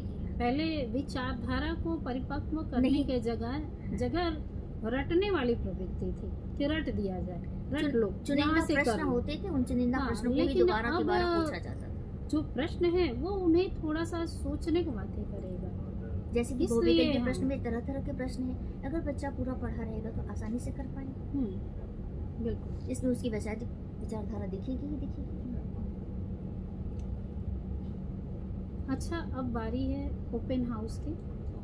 हम लोग अब जुड़ेंगे थोड़ी देर में एक दूसरे के साथ। आपके मन में बहुत सारी बातें होंगी, हो सकता है। हम देखते हैं कि हम कितनी दूर तक आपकी जिज्ञासा संतुष्ट कर पाते हैं।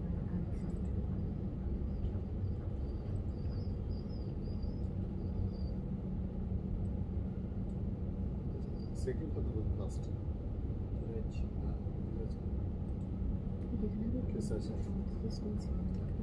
तो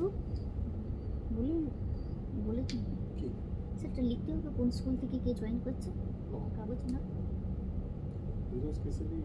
उनको बोलिए आपको क्या प्रश्न है। हाँ, आप पूछ सकते हैं, क्या प्रश्न है। अपने को अनम्यूट करिए, पहले अनम्यूट करिए। धीरज केसरी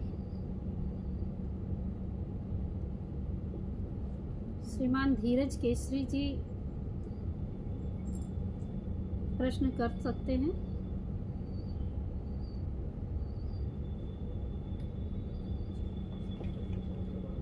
क्या आप हमें सुन पा रहे हैं?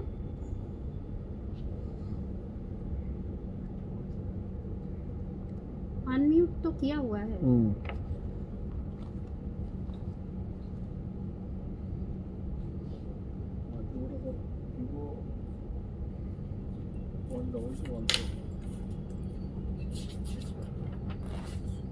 सर, क्या आप सुन पा रहे हैं हमें?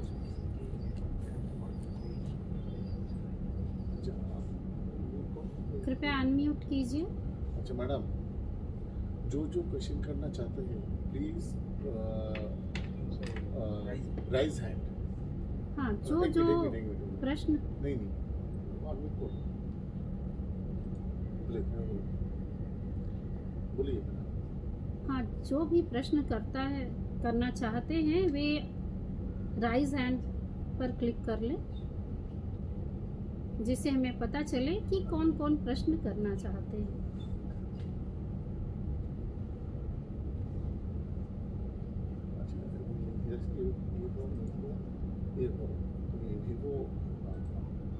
हाँ, एक है Vivo 12214, नाम नहीं आ रहा है, अनम्यूट कीजिए।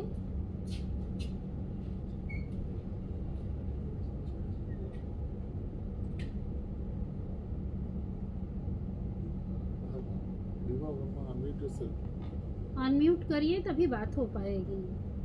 विभा वर्मा भी है। विभा वर्मा, किरण भगत,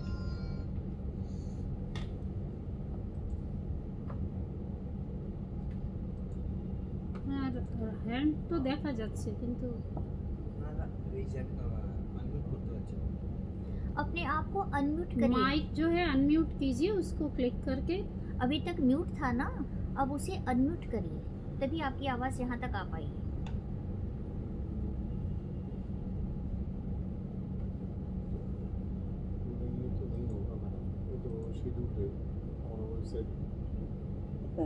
हेलो, हाँ हेलो, बोलिए।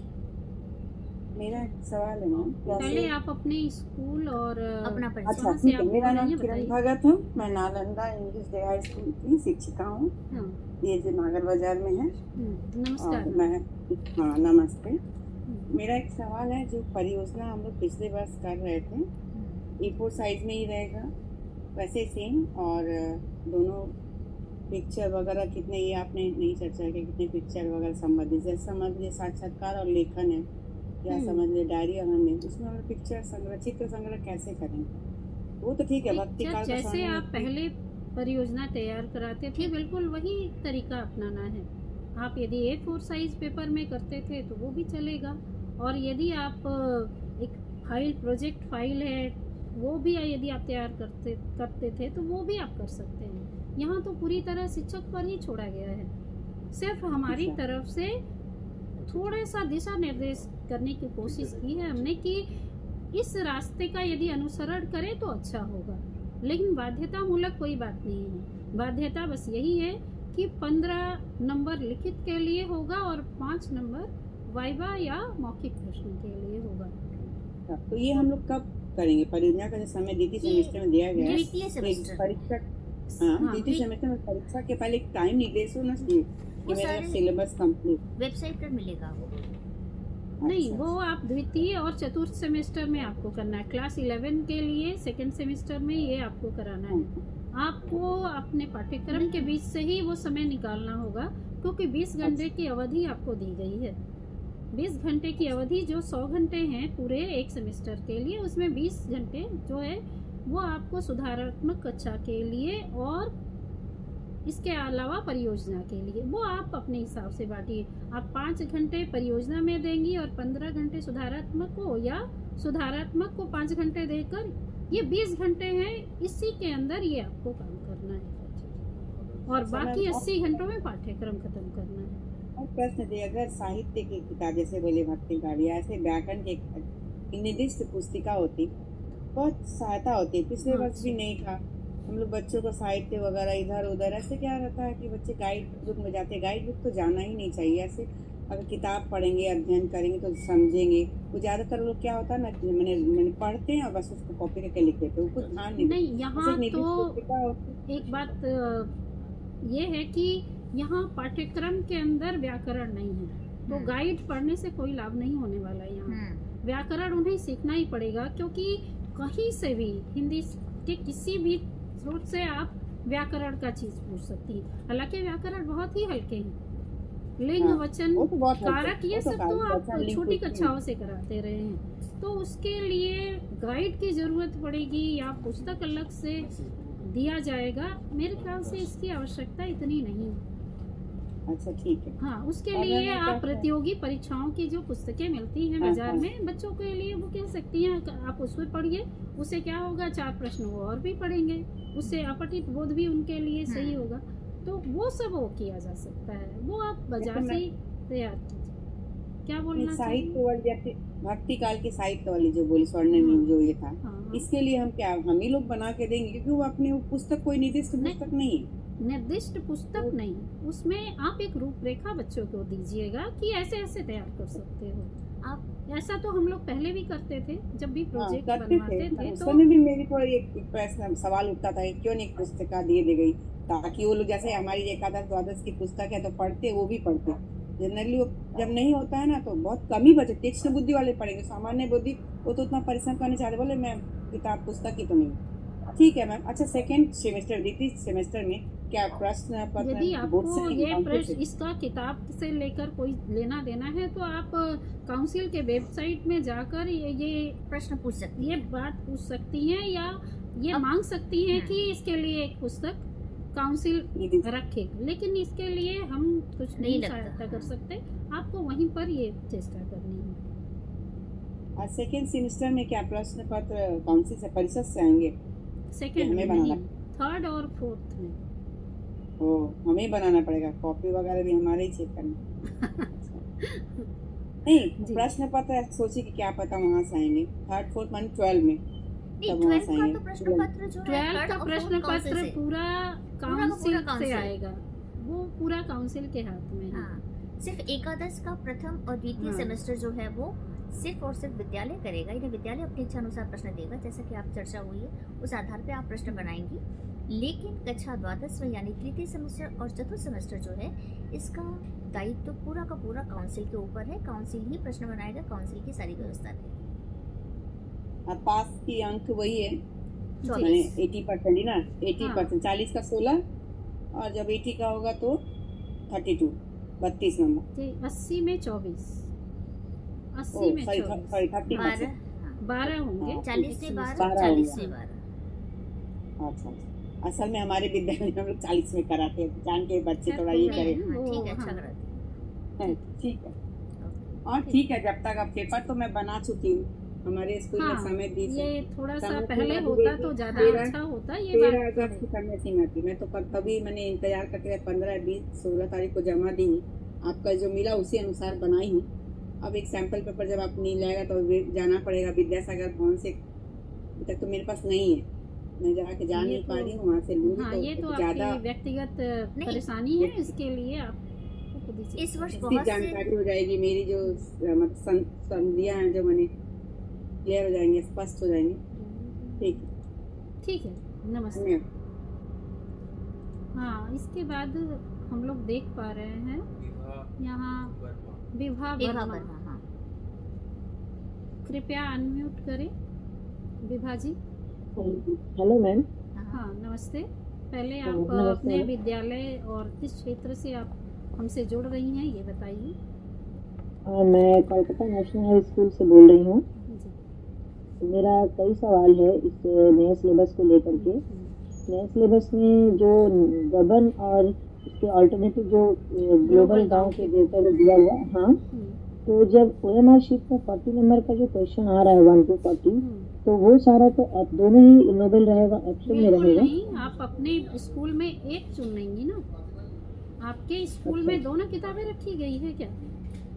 ऐसा नहीं, नहीं रखी है, है मैंने, एक एक ही किताब रखे हैं, आपको हम लोग रखनी है गबन रखे दोनों हैं। में से, तो उसमें से 5 ही क्वेश्चन बन रहा है, वही रखना है आपको। जब अच्छा। काउंसिल की तरफ से पेपर आएगा तो दोनों पुस्तकें पर है, क्योंकि किसी स्कूल ने हो सकता है ग्लोबल गांव के देवता चुना हो हाँ, और हाँ। किसी स्कूल ने गबन चुना हो, तो दोनों तरह के प्रश्न दिखेंगे उसमें। लेकिन हाँ, तो स्कूल उस- में तो इसकी जरूरत ही नहीं है। यहाँ नहीं, तो तक उस समय कि में- अपठित जो गद्यांश और काव्यांश है उसमें भी एक ही करना है। सैंपल पेपर में दोनों आपको दिखा होगा, वहाँ कंफ्यूजन हो सकता है, तो वो नहीं करना है। आप कोई एक दीजिए, सिखाइए आप बच्चे को दोनों। प्रश्न कैसे बनता है वो सैंपल पेपर में बताया गया है, लेकिन आपको प्रश्न पत्र में सिर्फ 40 प्रश्न ही देने हैं। अच्छा, मैं बोल रही हूँ कि जब काउंसिल जो पेपर आएगा उसमें जब दोनों अल्टरनेट रहेगा, तो उसमें हम लोग मतलब बच्चे को कैसे बताएंगे कि बच्चे को कौन सी पहले से हो बताया सके? जाएगा जो पुस्तक तुम पढ़े हो उसी पर आधारित प्रश्न पहचान कर तुम्हें उसका उत्तर देना, क्योंकि दोनों में नंबरिंग वही रहेगा। क्वेश्चन नंबर हो सकता है 21, 22, 23, 24, 25 हो, तो दूसरे वाले में भी 21, 22, 23, 24, 25 ही होगा।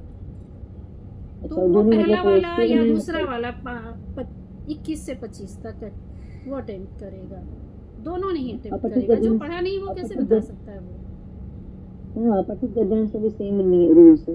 हाँ, अपठित गद्यांश में एक ही देना है आपके स्कूल के प्रश्न पत्र में, वहाँ भी एक ही मिलेगा। सैंपल में हम दिया गया है जरूर, डबल है, सैंपल में डबल दिया गया है, लेकिन प्रश्न पत्र में नहीं रहेगा डबल। जब बच्चों के हाथ में प्रश्न पत्र आएगा तो एक ही होगा। मैम बोल रहे हैं कि जो क्वेश्चन आंसर जैसे जितना टाइप का क्वेश्चन है, केस स्टडी बेस है, केस बेस है क्वेश्चन, तो ये सारे भी हिंदी में आ रहे हैं, क्योंकि ऐसा तो नोटिफिकेशन में दिया नहीं है। 8 तरह के एमसीक्यू हैं, वो 8 ही आ सकते हैं। तो इसमें प्रश्न पत्र में केस बेस्ड वाला और इसके अलावा चित्र वाला वो डायग्राम बेस्ड, ये दोनों हम लोगों ने प्रयास नहीं किया है देने का, क्योंकि जो केस बेस्ड है वो पाठ के अंदर से अपठित बोध से बहुत कुछ मिलता जुलता ही वो प्रश्न है, तो उसको लेकर ज़्यादा ये नहीं किया गया। और डायग्राम बेस्ड स्कूल में बनाने में तो मेरे ख्याल से उतनी सुविधा होगी या नहीं होगी, ये भी एक प्रश्न बनता है। उसमें भी दिए जा सकते हैं प्रसंग वगैरह, यदि चित्र दे सकते हैं आप किसी पाठ से जुड़ा हुआ तो आप बना सकते हैं। बच्चों को प्रैक्टिस करवा सकती है विद्यालय में, बच्चा अगर हाँ वो भी है, वो दिया ही जा सकता है, वो काउंसिल से भी पेपर में दिया ही जा सकता है। गवर्न वगैरह जो नोबेल है उसमें भी मतलब सारा वैरायटी क्वेश्चन दे सकते हैं, सभी में सब में दे सकते हैं। हाँ बिल्कुल, जितना आप सके जितना आप कर सके, लेकिन ये ध्यान रखना होगा कि 50% औसत विद्यार्थी के लिए हो, बाकी 50 में 30% औसत से थोड़ा अधिक और बाकी 20% मेधावी बच्चों को ध्यान में रखकर बनाया जाए। मतलब पेपर पूरा एकदम पानी की तरह ना हो या फिर बहुत कठिन ना हो, उसमें एक मतलब प्रतिशत का हिसाब रखकर प्रश्न बनाए। जैसे 8 कठिन हो गए। हाँ जरूर, धन्यवाद मैम। और एक चीज़ पूछ रहे थे, वो इस टॉपिक से रिलेटेड नहीं है, वो है कि हम लोग तो हमारे स्कूल में हिंदी और हिंदी भी दोनों ही है, तो हिंदी बी के लिए कुछ नोटिस वगैरह नहीं है, उसका कुछ गाइड वगैरह भी नहीं है कुछ? ठीक यही निर्देश हिंदी बी के लिए। हाँ, हिंदी बी के लिए भी ऐसा ही निर्देश है, जो यहाँ कहा गया है ये वही बातें हिंदी बी के लिए। वहाँ पाठ्यक्रम बस अलग है, बाकी सारी चीजें सेम ही है, पाठ के नाम बदले हुए हैं, इंस्ट्रक्शन पूरा ही। अच्छा, उसके लिए मैं कोई पुस्तक वगैरह नहीं आएगी? आया नहीं है, जो पीडीएफ ही आया हुआ, कोई पुस्तक नहीं है। हिंदी की पुस्तक नहीं है? पुस्तक तो आ गई है। नहीं, हम लोग तो ढूंढ रहे हैं सब जगह से, काउंसिल से। हमारे स्कूल में हिंदी भी है तो मिल नहीं रहा है, क्योंकि पिछले साल जब चेंज हुआ था 2013 में सिलेबस, तो एक कॉपी हमको काउंसिल से ही मिला था, लेकिन इस बार जो चेंज हुआ है हिंदी भी किताब तो तैयार हुई है, वो आपके हाथ तक कब तक पहुंचेगी ये आप काउंसिल की वेबसाइट बात करिए, काउंसिल से वेबसाइट से बात करिए, काउंसिल से बात करिए, आपके पास किताब अवश्य पहुंच जाएगी, क्योंकि उसका सब कुछ तो आपको मिला है पीडीएफ पहले। हाँ, कि पाठ्यक्रम में क्या है। पुस्तक भी मिला है, मतलब उसका कोई मॉडल पेपर सैंपल कुछ नहीं मिला है, सिर्फ वही पीडीएफ ही मिला है। इसी कारण हम लोग को बहुत असुविधा होता है हिंदी भी के कारण। काउंसिल की वेबसाइट पर आप ये प्रश्न करिए, काउंसिल सबका समाधान आपका निकल देगा। मॉडल क्वेश्चन है, मॉडल क्वेश्चन रीजनल ऑफिस से कलेक्ट करना पड़ेगा ना। सेकंड हिंदी भी अब वो भी वहाँ मिल जाएगा। आप काउंसिल की वेबसाइट पर प्रश्न करिए, काउंसिल आपको जवाब ना। रीजनल ऑफिस में बता रहे हैं, वहाँ से वो कलेक्ट कर सकते हैं। ओके, ठीक है, धन्यवाद। इसके बाद सुरेंद्र प्रताप तिवारी सर। हाँ मैडम, नमस्कार। हाँ नमस्कार सर। मैं सुरेंद्र प्रताप तिवारी एक घोष मेमोरियल स्कूल से बोल रहा हूँ। हाँ, ये कोलकाता में है सर? जी कोलकाता में है। हाँ, धन्यवाद जी।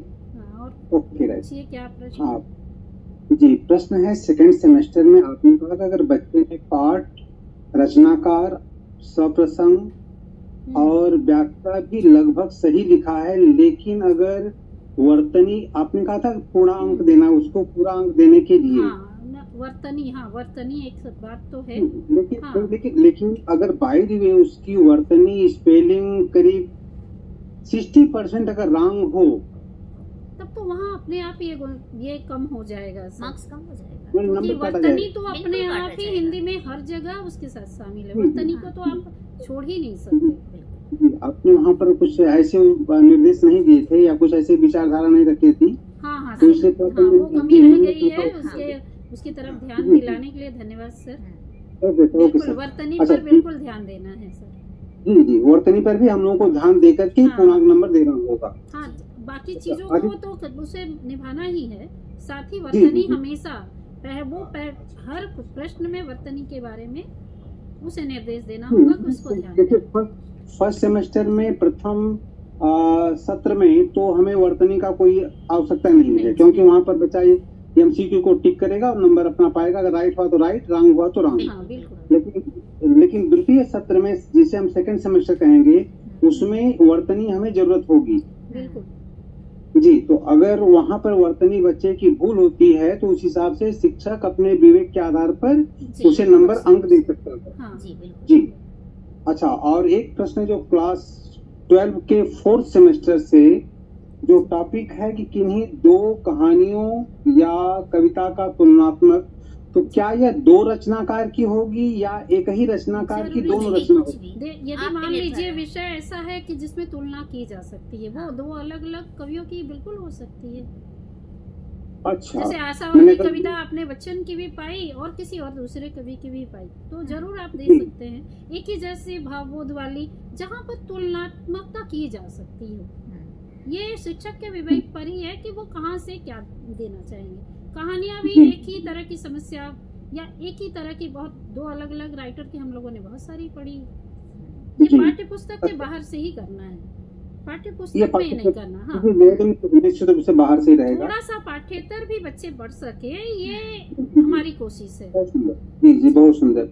तीसरा जो प्रश्न मेरा है कि जो 5 नंबर होगा उसके लिए जो बच्चा प्रोजेक्ट जमा किया है उसी समय हमसे प्रश्न उससे हम कर लेना होगा या बाद में कोई काउंसिल डेट देगी जिस पर हमको प्रश्न करना होगा, नहीं एग्जाम देना होगा? देखिए, इसके बारे में अभी तक कोई दिशा मतलब कोई निर्देश हमारे पास नहीं नहीं है। आएगा। आप जी, जी, जी। वेबसाइट फॉलो करते रहिएगा आप लोग जी काउंसिल जी का, जी उसमें हो सकता है इसके बारे में निर्देश आए। तो जी, जो जी। आप करेंगे वही हम लोग भी करेंगे। हम लोग भी तो आप ही की तरह स्कूल में पढ़ा रहे हैं। ठीक, ठीक, जी, ठीक। ओके ओके, बहुत बहुत धन्यवाद। हाँ ठीक है, सुंदर धन्यवाद। विचार। इसके बाद ज्योतिमा मिश्रा। रीमा चैटर्जी देवनाथ।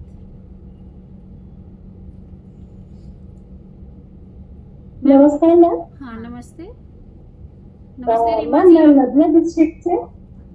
मैं नदिया डिस्ट्रिक्ट से ब्रॉडवे एक्सेस हाई स्कूल से बोल रही हूँ मैम। हाँ हाँ जरूर। मैम आप सुन पा रहे हैं नमस्कार मुझे? जी। हाँ, हाँ बिल्कुल, मैं बिल्कुल बिल्कुल सुन सुन पा पा रहे हैं। हाँ मैम, मेरा एक प्रश्न है कि मैम ये जो हिंदी का जो सैंपल पेपर जो आप लोग बात कर रहे हैं मैम, तो ये क्या वेबसाइट पे मैम शो तो नहीं कर रहा है मैम? ये कहाँ से प्राप्त कर सकते हैं ये मैम? काउंसिल में यहाँ पर आपको सेल्स काउंटर से ये पुस्तक मिलेगी, उसी में सारे अच्छा, विषय का मैम, दिया दूस- हुआ है। अच्छा वेबसाइट मैम, पे वो दूसरे प्रकाशित सब्जेक्ट का नहीं हुआ जैसे है जहाँ तक वेबसाइट मुझे पे मालूम दे है। दी। हाँ मैम, जैसे मैम दूसरे सब्जेक्ट का वेबसाइट पे दे दिया गया है, हिंदी का वैसे दिख नहीं रहा है। हिंदी का नहीं दिख रहा है, तो आप जब हाँ। वेबसाइट में दिख रहा है तो उसी वेबसाइट में आप प्रश्न कर प्रश्न सकती हैं। पूछिए, मेल करिए, तो मेल हो करिए, सकता है शायद हिंदी वहाँ का पर भी दे दिया दिया जाए। ये अच्छा, तो काउंसिल अच्छा, के हाँ, ठीक ये है। काउंसिल इस पर हमारा हस्तक्षेप यहाँ नहीं है। हम विषय से संबंधित यदि अच्छा। कोई प्रश्न हो तो आप और- बताइए, तो वो बोलेंगे। मैम एक और प्रश्न है कि ये जो प्रश्न पत्र इस बात का हम लोग प्रथम सत्र का जो बना रहे हैं, प्रथम सेमेस्टर का, हाँ हाँ। तो उसमें आपने कहा था कि कोई उप विषय ना हो, तो ये जो जिस प्रकार से मैम शीर्षक शीर्षक। हाँ मैम उप शीर्षक ना हो। अच्छा हाँ, अच्छा मैम, ये जैसे कई सेकंड नहीं, विकल्प फर्स्ट है। सेमेस्टर और थर्ड सेमेस्टर में ये होगा। हाँ, फर्स्ट सेमेस्टर थर्ड सेमेस्टर में जी, ये MCQ में। स्वानुकी पूर्ति ये हम लोग मेंशन नहीं करेंगे, राइट? हाँ, जैसे एक लाइन में आपने पूछा सुमेलित कीजिए हाँ या रिक्त स्थान की पूर्ति कीजिए, बस इतना ही। हाँ। ऐसा ना हो कि अच्छा। आपने रिक्त स्थान की पूर्ति कीजिए 4 क्वेश्चन कर दिया, ऐसा नहीं। ऐसा हाँ हाँ आप अच्छा। विविधता होती रहेगी। हम्म। हर प्रश्न में ऊपर में ही आप निर्देश दे दीजिए प्रश्न के कि साथ ही विकल्प सही विकल्प चुनिए, जो सारे अच्छा। प्रश्नों में 40 प्रश्नों में वो काम करेगा। बार बार वो देने की जरूरत नहीं। जरूरत नहीं। अच्छा। और मैम ये अपठित बोध जो है हम्म, ये हम लोग गद्य भी दे सकते हैं? नहीं, काव्य और गद्य फिर दोनों गद्य पद्य दोनों में से ऑप्शन में एक, दोनों में से एक, कोई भी एक। दोनों में से कोई एक दे। हाँ, ठीक। दोनों सिखाना है बच्चे को, लेकिन पेपर में सिर्फ हाँ एक ही सिखाना देना दोनों है। है पर देना कोई क्योंकि एक। दोनों दीजिएगा तो चॉइस हो बच्चा जाएगा, confused भी हो चॉइस जाएगा। नहीं कर देना है वहाँ पर। एग्जामिनेशन हॉल में चॉइस नहीं देना है, वहाँ 40 प्रश्न होंगे, 40 के उत्तर बच्चे अच्छा। को देंगे। ठीक ठीक, धन्यवाद मैम, धन्यवाद। हाँ, धन्यवाद। इसके बाद धीरज किसकी क्या ज्योतिमा मिश्रा जी, आप यदि लाइन पर हैं तो आप अनम्यूट कीजिए।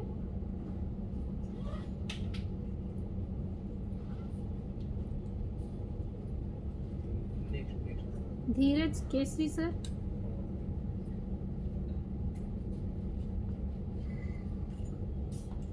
हेलो, आ रही आवाज? हाँ जी। सर आ रही है, बोलिए। हाँ, मैं धीरज केसरी, है ना, नेहटी आनंद स्वरूप हाई स्कूल से। हाँ, नमस्ते सर। नमस्कार आप। हाँ, नमस्कार नमस्कार। चलिए, अच्छी आलोचना हो रही है विषय पर, बहुत जरूरी भी है अभी, है ना। फर्स्ट सेम में बच्चे भी कुछ ही दिन में सब अब बैठेंगे अभी। हाँ, जो बस 2-3 बातें अभी देर हुई है से- उसमें देर मैं से कहना चाहूंगा। हुई, लेकिन हो रही है। हाँ हाँ, अब समय को कुछ ही समय बचे हैं, फर्स्ट सेम में बच्चे बैठेंगे अब, है ना। तो जो बात तो अभी निकल के आई उसमें जैसे 1-2 प्रश्न आए थे कि दोनों मिलाकर फर्स्ट सेम और सेकंड सेम मिलाकर के जो 30% जो क्वालिफाइंग मार्क्स है, पास मार्क्स है, वो ऐसा है कि इसमें जहाँ तक काउंसिल की जो इंस्ट्रक्शन है उसमें प्रत्येक सेम में ही पास होना है, प्रत्येक सेम में ही आपको हाँ। 30% लाना ही है। जी। 40 में आपको हाँ, हिंदी विषय से 12 संबंधित नंबर- यही बात है। लैंग्वेज में हाँ। यही निर्णय लिया गया है।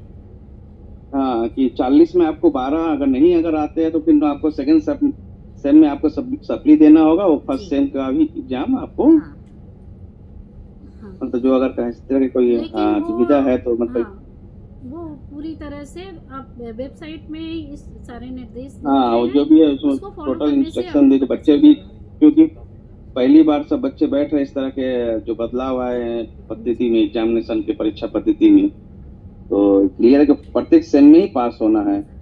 और दूसरी बात की जैसे बहुविकल्पी प्रश्न जब हम लोग अटेम्प्ट बना रहे हैं प्रश्न, तो जैसे कि मुझे लगता है कि जो विषय वस्तु है उसके साथ साथ जो लेखक परिचय है, कवि परिचय, उससे भी वस्तुनिष्ठ प्रश्न जो बहुविकल्पी प्रश्न है उससे पूछा जाए, हाँ, है ना। बिल्कुल है, है, बहुत पूछा ही- जाएगा। प्रश्न पत्र में सैंपल पेपर में तो पेपर है। है सर, हाँ है, बिल्कुल क्योंकि बहुत जिससे क्या होगा कि हमें लगता है कि उसमें जाते हैं तो कहीं ना कहीं हिंदी साहित्य से भी मैंने अप्रत्यक्ष रूप से हो उससे जुड़ जाते हैं। साहित्य का इतिहास जो है प्रत्यक्ष नहीं है, लेकिन अप्रत्यक्ष अप्रत्यक्ष तौर पे है। बिल्कुल है। हाँ, अप्रत्यक्ष अगर लेखक परिचय में अगर हम लोग पढ़ाते हैं बच्चे को, अगर ठीक तरह से बता पाते हैं तो उससे क्या होगा कि कहीं ना कहीं उससे भी हम अलग, क्योंकि हिंदी साहित्य को छोड़ करके हिंदी पढ़ना मतलब समझिए तो एक तरह से बहुत ही दिक्कत है कि कहीं भी हो कि बच्चे को उसके बीच में रखना ही होगा। आदिकाल के अमीर खुसरो से लिया गया है सर, तो हिंदी साहित्य के इतिहास को ध्यान में रखकर ही हाँ। लिया गया है। हाँ हाँ, इसीलिए। और जैसे और 2 बातें हो रही थी अभी कि सेकेंड और फोर्थ सेम में जो निबंध है अथवा तो जैसे हमें निबंध लगता है जो काउंसिल में तो बृहद दोनों ही पूछे जाएंगे, है ना। काउंसिल में तो दोनों ही पूछे जाएंगे। हाँ, निबंध से निबंध मतलब सर किसकी बात कर रहे हैं? वो पाठ्यक्रम में जो पठित चैप्टर है उस निबंध नहीं की बात पठित कर रहे हैं? जैसे कि अभी हम लोग फर्स्ट सेम में जैसे अब गबन है और ग्लोबल गांव के देवता है, दोनों है। वहाँ नाटक ये है सर सर, सर उपन्यास नाटक है, ये उपन्यास है। हाँ, उपन्यास हाँ। में से उपन्यास, काउंसिल वाले में हाँ, दोनों हाँ। प्रश्न, क्योंकि 2 पुस्तकें जब रखी गई हैं तो दोनों से एक आप हो सकता है ग्लोबल गांव के देवता आपके स्कूल में हो और किसी दूसरे स्कूल में गबन हो, तो दोनों पर प्रश्न पत्र में प्रश्न देने को काउंसिल बातें हैं। लेकिन आपके स्कूल में तो एक ही पुस्तक आप रख रहे हैं। एक ही हाँ तो आप पुस्तक एक ही का नहीं, दीजिए। बहुत जन प्रश्न अभी ये जो आलोचना हो रही थी हम लोग में, जो भी अपने आसपास के विद्यालय हैं, कि अगर दोनों देते हैं तो जिससे नहीं पद सर। संख्या आपने कहा कि हम करते 21, 22, 23, 24, 25, तो अथवा में भी 21, 22, 23, 24, 25 रखा जा सकता है। हाँ। लेकिन जो आंसर है एमसीक्यू का जो आंसर होगा वो भी तो फिक्स करना होगा कि अगर गबन नहीं। का अगर देखिए, आपके वहाँ- अगर आपके विद्यालय में गबन पढ़ाया गया है तो बच्चा नहीं गबन नहीं, ये कर ही फोर्थ ना सेम का सकता। फोर्थ सेम में भी इसी तरह होगा, प्रश्न काउंसिल तो दोनों ही पूछेंगे। बिल्कुल हाँ, पूछे वहाँ जाएंगे पर लेकिन नाटक में है नाटक है अंधा युग वहाँ। और हाँ। लहरों के लहरों के राजहंस। राजहंस ये आपके दो विद्यालय रचना में तो एक ही पढ़ाया एक गया है रचना ना, होगी। हाँ, तो बच्चा तो विद्यालय उसी में तो को एक ही। करेगा, तो बच्चा तो वही नहीं। करेगा ना वहाँ। यस नहीं, यस। वहाँ हाँ। पर ये बच्चा किया जा confuse है। सकता है कि मतलब हम लोग चेष्टा करेंगे कि ये बता दिया जाए कि वो दोनों पुस्तकों के नाम का उल्लेख हो वहाँ पर। जरूर। हाँ। ताकि बच्चा- यदि नाम का उल्लेख यदि ऊपर रहेगा कि इस पुस्तक के ये 5 प्रश्न हैं, तो ये असुविधा नहीं होनी चाहिए। नहीं होगी। हाँ, Yes. ये हम लोग एक बार एक सुझाव ये दे देंगे, क्योंकि ये 2 पुस्तकें जब रखी गई हैं तो ये होना चाहिए कि बच्चा कंफ्यूज ना हो। चलिए ठीक है मैम, ठीक है। पढ़ते हैं हम लोग आगे, है ना। हाँ, देखिए जी, फर्स्ट सेम। जी, चलिए जी, बहुत जी, बहुत जी। धन्यवाद आपका। आपको भी धन्यवाद बहुत सर। धन्यवाद सर। इसके बाद अमरजीत पंडित सर हैं या नाम है नहीं पता मुझे, आप जुड़ अमरजीत पंडित। अभी राहुल शर्मा जी जुड़ रहे हैं हमसे। ठीक है, आप पूछिए। हेलो। हाँ, हाँ, सर। नमस्ते। हेलो, अमरजीत पंडित बोल रहे हैं।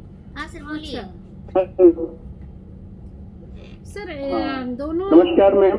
दोनों जन ही अनम्यूट हैं। आप एक बंद कर दे कृपया। अनम्यूट करो। हाँ, एक जन करके ही बात सुनिए। एक जन अनम्यूट है। हाँ। अमरजीत अमरजीत सर पहले बहुत हैं। सारी समस्याओं के बीच में अमरजीत सर बोल रहे हैं क्या? बहुत सारी सर अपना नाम पहले बताइए। सर स्पष्ट नहीं सुनाई पड़ रहा है, आप क्या जी, कह रहे मैं हैं? अमरजीत पंडित। हाँ, आप अब अपने जी, मैं अमरजीत पंडित। जी अपना परिचय दीजिए। अमरजीत हाँ। पंडित जी, आप पेपर स्कूल में का आदर्श नाम बताइए, विद्यालय किस से। क्षेत्र से आप बोल रहे हैं ये बताइए पहले। जी, मैं अमरजीत पंडित, हाजी नगर आदर्श हिंदी विद्यालय। हाँ हाँ जी, बोलिए सर, प्रश्न बोलिए, अब प्रश्न कीजिए। हेलो,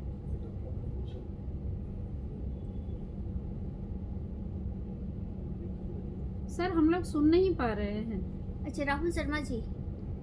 राहुल शर्मा तो जी। हैंड राइस हाँ, रखो। हाँ अमरजीत बाबू को राइस रखो, अनम्यूट कर दो। सर, अमरजीत सर थोड़ी देर बाद तब आपसे जुड़ते हैं, तब तक हम लोग राहुल शर्मा सर से बात कर लेते हैं। हाँ, आप नमस्ते unmute- मैम। बहुत हाँ, हाँ सर बोलिए। बहुत विस्तृत मेरी आवाज आ रही है आप तक? जी सर आ रही। जी बिल्कुल आ रही है। हाँ, नमस्ते। मैं राहुल शर्मा काकीनाडा के माइकल गुरबा हाई स्कूल से बोल रहा हूँ। जी मैम, मेरा एक प्रश्न है, जो कि पैटर्न आपने बताया बहुत ही अच्छा और स्पष्ट रूप से हमें समझ में आया, लेकिन मेरे विद्यालय में अभी 10 दिनों पहले किताब आई है। हाँ 10 दिनों, तो अभी बच्चों को पूरी तरह से किताब वितरित भी नहीं हो पाई है, और जहाँ तक रही सिलेबस की बात, तो वो भी कंप्लीट नहीं हो पाया है। तो ये हमारे लिए एक गंभीर विषय है कि बच्चों के पास है, और हमें क्वेश्चन पेपर भी बनाना था। तो क्वेश्चन पेपर चूंकि सबमिट हो चुका है, लेकिन हमारे विद्यालय में भी 10 दिनों पहले किताब आई है। तो अब भाई बच्चों को तक अगर हमें पहुंचानी है ये बात, तो इसमें हम कक्षा में हम, तो आप इसके लिए अगर कोई निदान बताएं तो काफी मतलब सर, मेहरबानी निदान- होगी। इसके लिए सर निदान ये है, अगर पुस्तक अभी आई है आपके पास तो ये सही है कि बच्चे पूरा पढ़ नहीं पाएंगे, सिलेबस भी कंप्लीट नहीं हुआ है, लेकिन एग्जाम तो 13 तारीख से होगा ही होगा, जो काउंसिल का निर्देश है। तो आप बच्चों को इस हिसाब से पढ़ाएं और प्रश्न पत्र ऐसा बनाएं ताकि बच्चे सुविधापूर्वक कर सकें।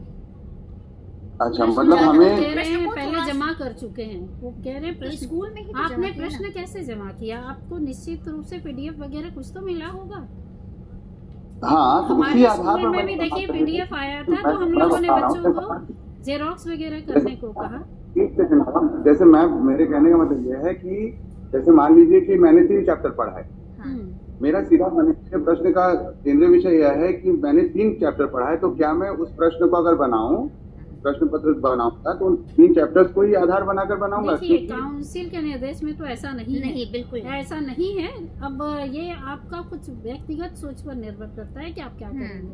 आप अधूरे इससे कैसे दे सकते हैं, ये भी एक सोचने वाली बात है।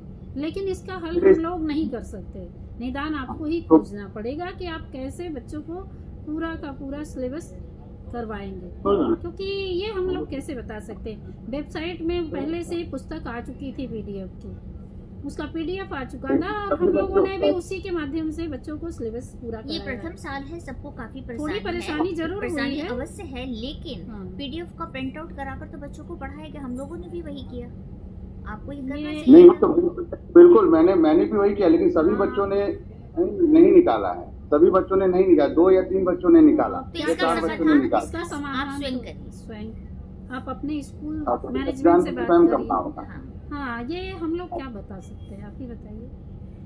नहीं, मतलब चूंकि आप लोग जुड़ी हुई हैं, इसलिए मैंने आपसे प्रश्न किया। हाँ, मैं जो समझ मेरा रही हूँ, लेकिन इसका निदान हमारे पास नहीं है, मेरे ख्याल से काउंसिल के पास भी नहीं है।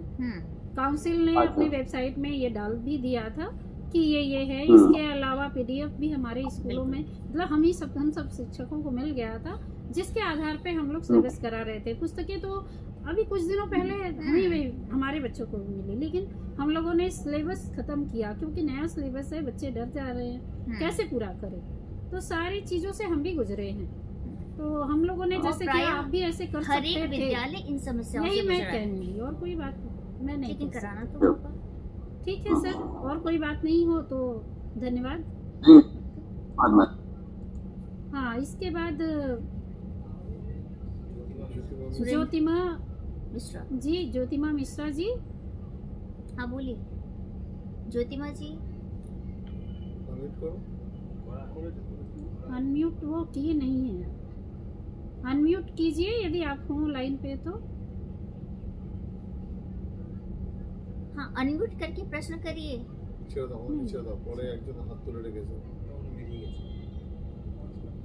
वन प्लस ये दिख रहा है। सुरेंद्र सर अभी भी हैं लाइन में, वो तो उनसे तो बात हो गई है। अमरजीत पंडित वन प्लस अच्छा वन प्लस आचन। हाँ बोलो ना, बोलो। हाँ बोलिए वन प्लस।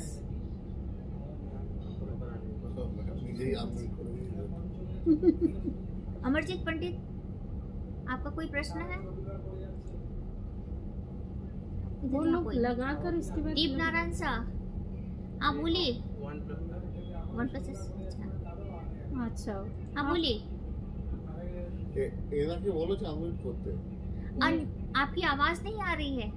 आप अनम्यूट करिए, अनम्यूट करिए तभी। अनम्यूट किए हैं, आपको हाँ। सुनाई पड़ रहा है? हाँ, आप पढ़ जाकर रहे हैं, सुना।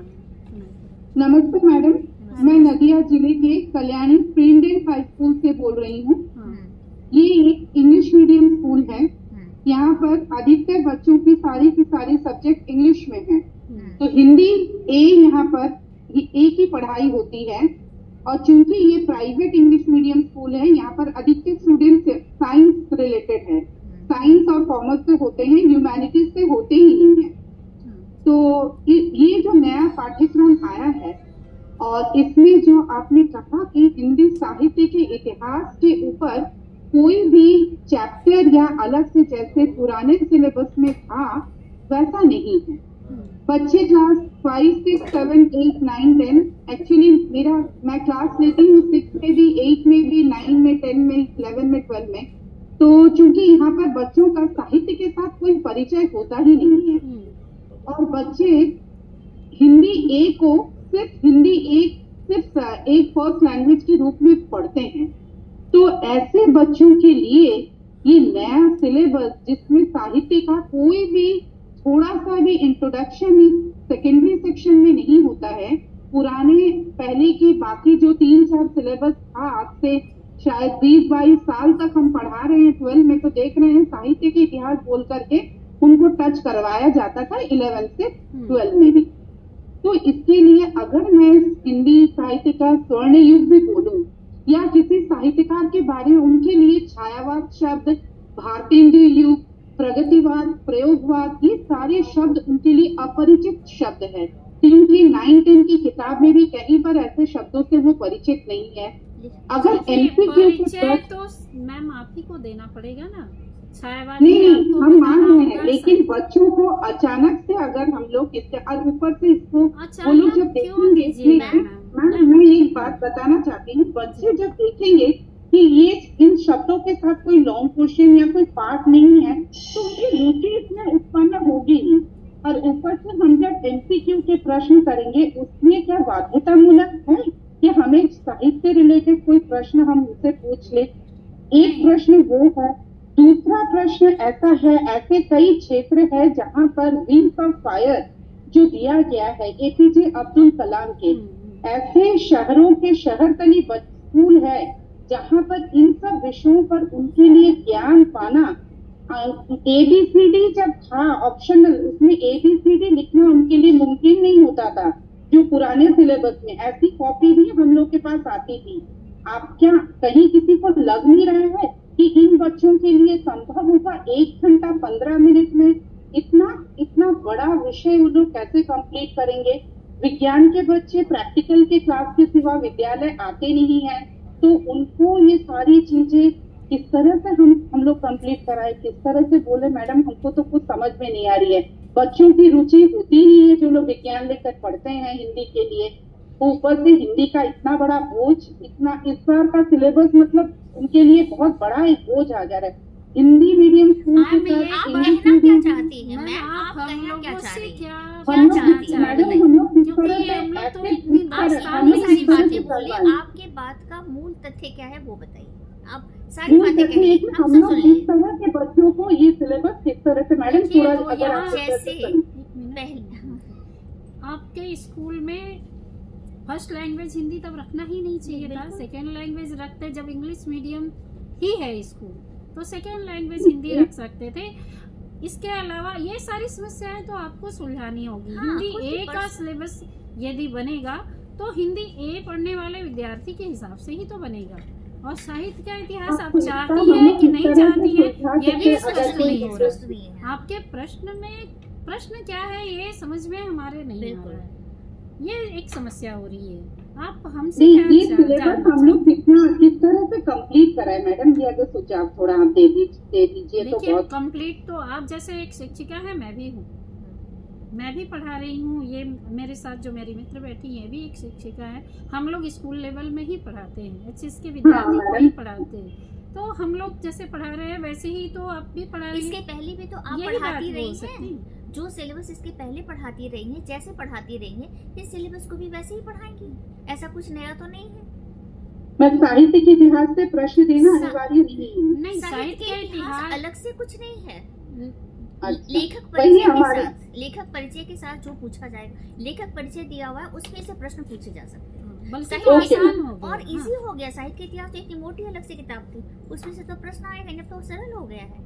आप लेखक परिचय पढ़ने को कहिए, वहाँ पे उनके नाम दिए हुए हैं, पाठक के नाम दिए हुए हैं, उनकी रचनाओं के नाम दिए हुए, बच्चा वो सब पढ़ेगा, सब कुछ तो दिया हुआ है, वहाँ से प्रश्न करिए, वही से प्रश्न पूछा जाएगा।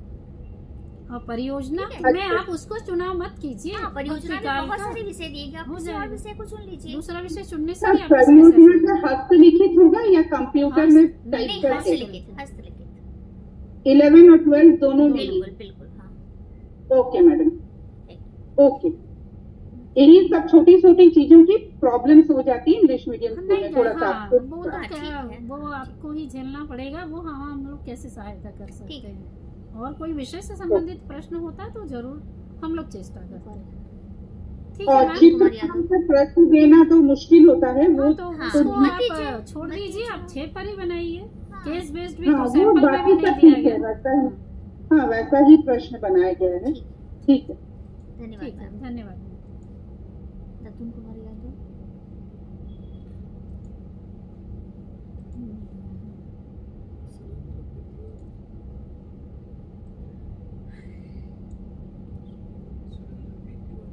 सुब्रदीप दास सर।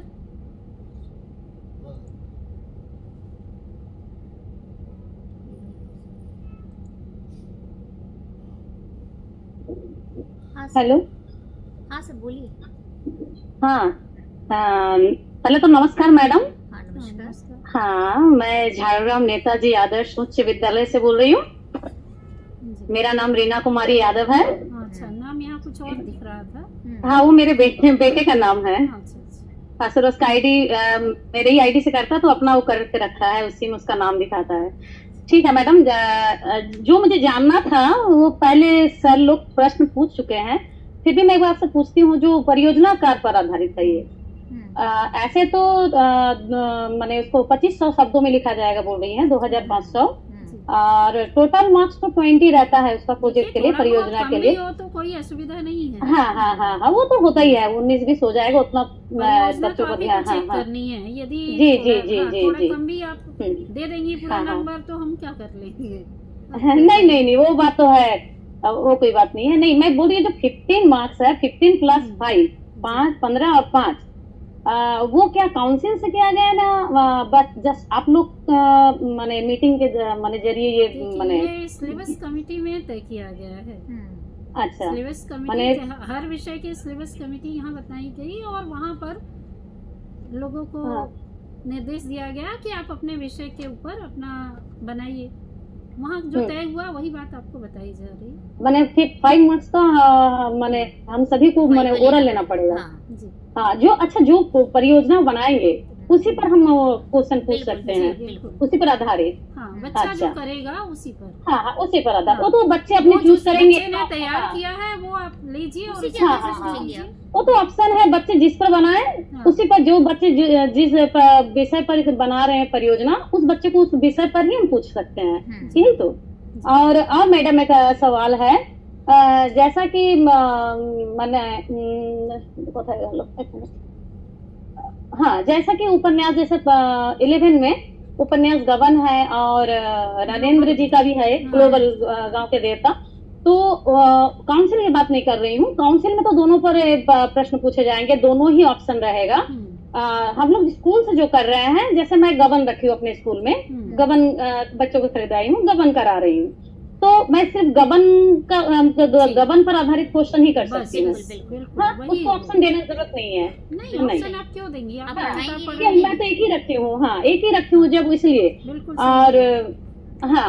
और मैडम, जैसे अपठित गद्यांश जो होगा, आप बोले फर्स्ट सेमिस्टर में दोनों ऑप्शन नहीं रहेगा, कोई टाइमिंग का सवाल रहता है, बने उतना 40 चॉइस नहीं रहेगा, टाइमिंग की बात 5 नंबर का ही प्रश्न मतलब करना बच्चे है। को ये चूज है या नहीं, ऐसे बच्चे पूछ रहे थे मुझसे, तो मैंने उन लोगों को बताया कि मेरा अभी ट्रेनिंग है, मुझे पता करके मैं पता करती हूँ, फिर तुम लोग को बताती हूँ। जैसे बोल रहे बच्चे कुछ, मिस हम कविता से दे सकते हैं, मिस हम कहानी से, इस आधार पर थोड़ा प्रॉब्लम हो रहा है कि अगर मैं सिर्फ गद्य पर ही करूं और माने पद पर ना करूं तो अपठित मतलब जो सिलेबस आपका है उससे बाहर है। हाँ, अपठित। हाँ, मैं बता रही हूँ, पूछ सकती है एकदम नहीं, मेरा सवाल वो नहीं है मैडम, मैं समझ रही हूँ। अपठित गद्यांश माने पाठ से एकदम मैंने आधारित नहीं है, वो अपठित है, कॉम्प्रिहेंशन कहते हैं। काउंसिल के पेपर में कुछ भी आ सकता है, गद्य भी आ सकता है या काव्य भी आ सकता है, नहीं वो दोनों नहीं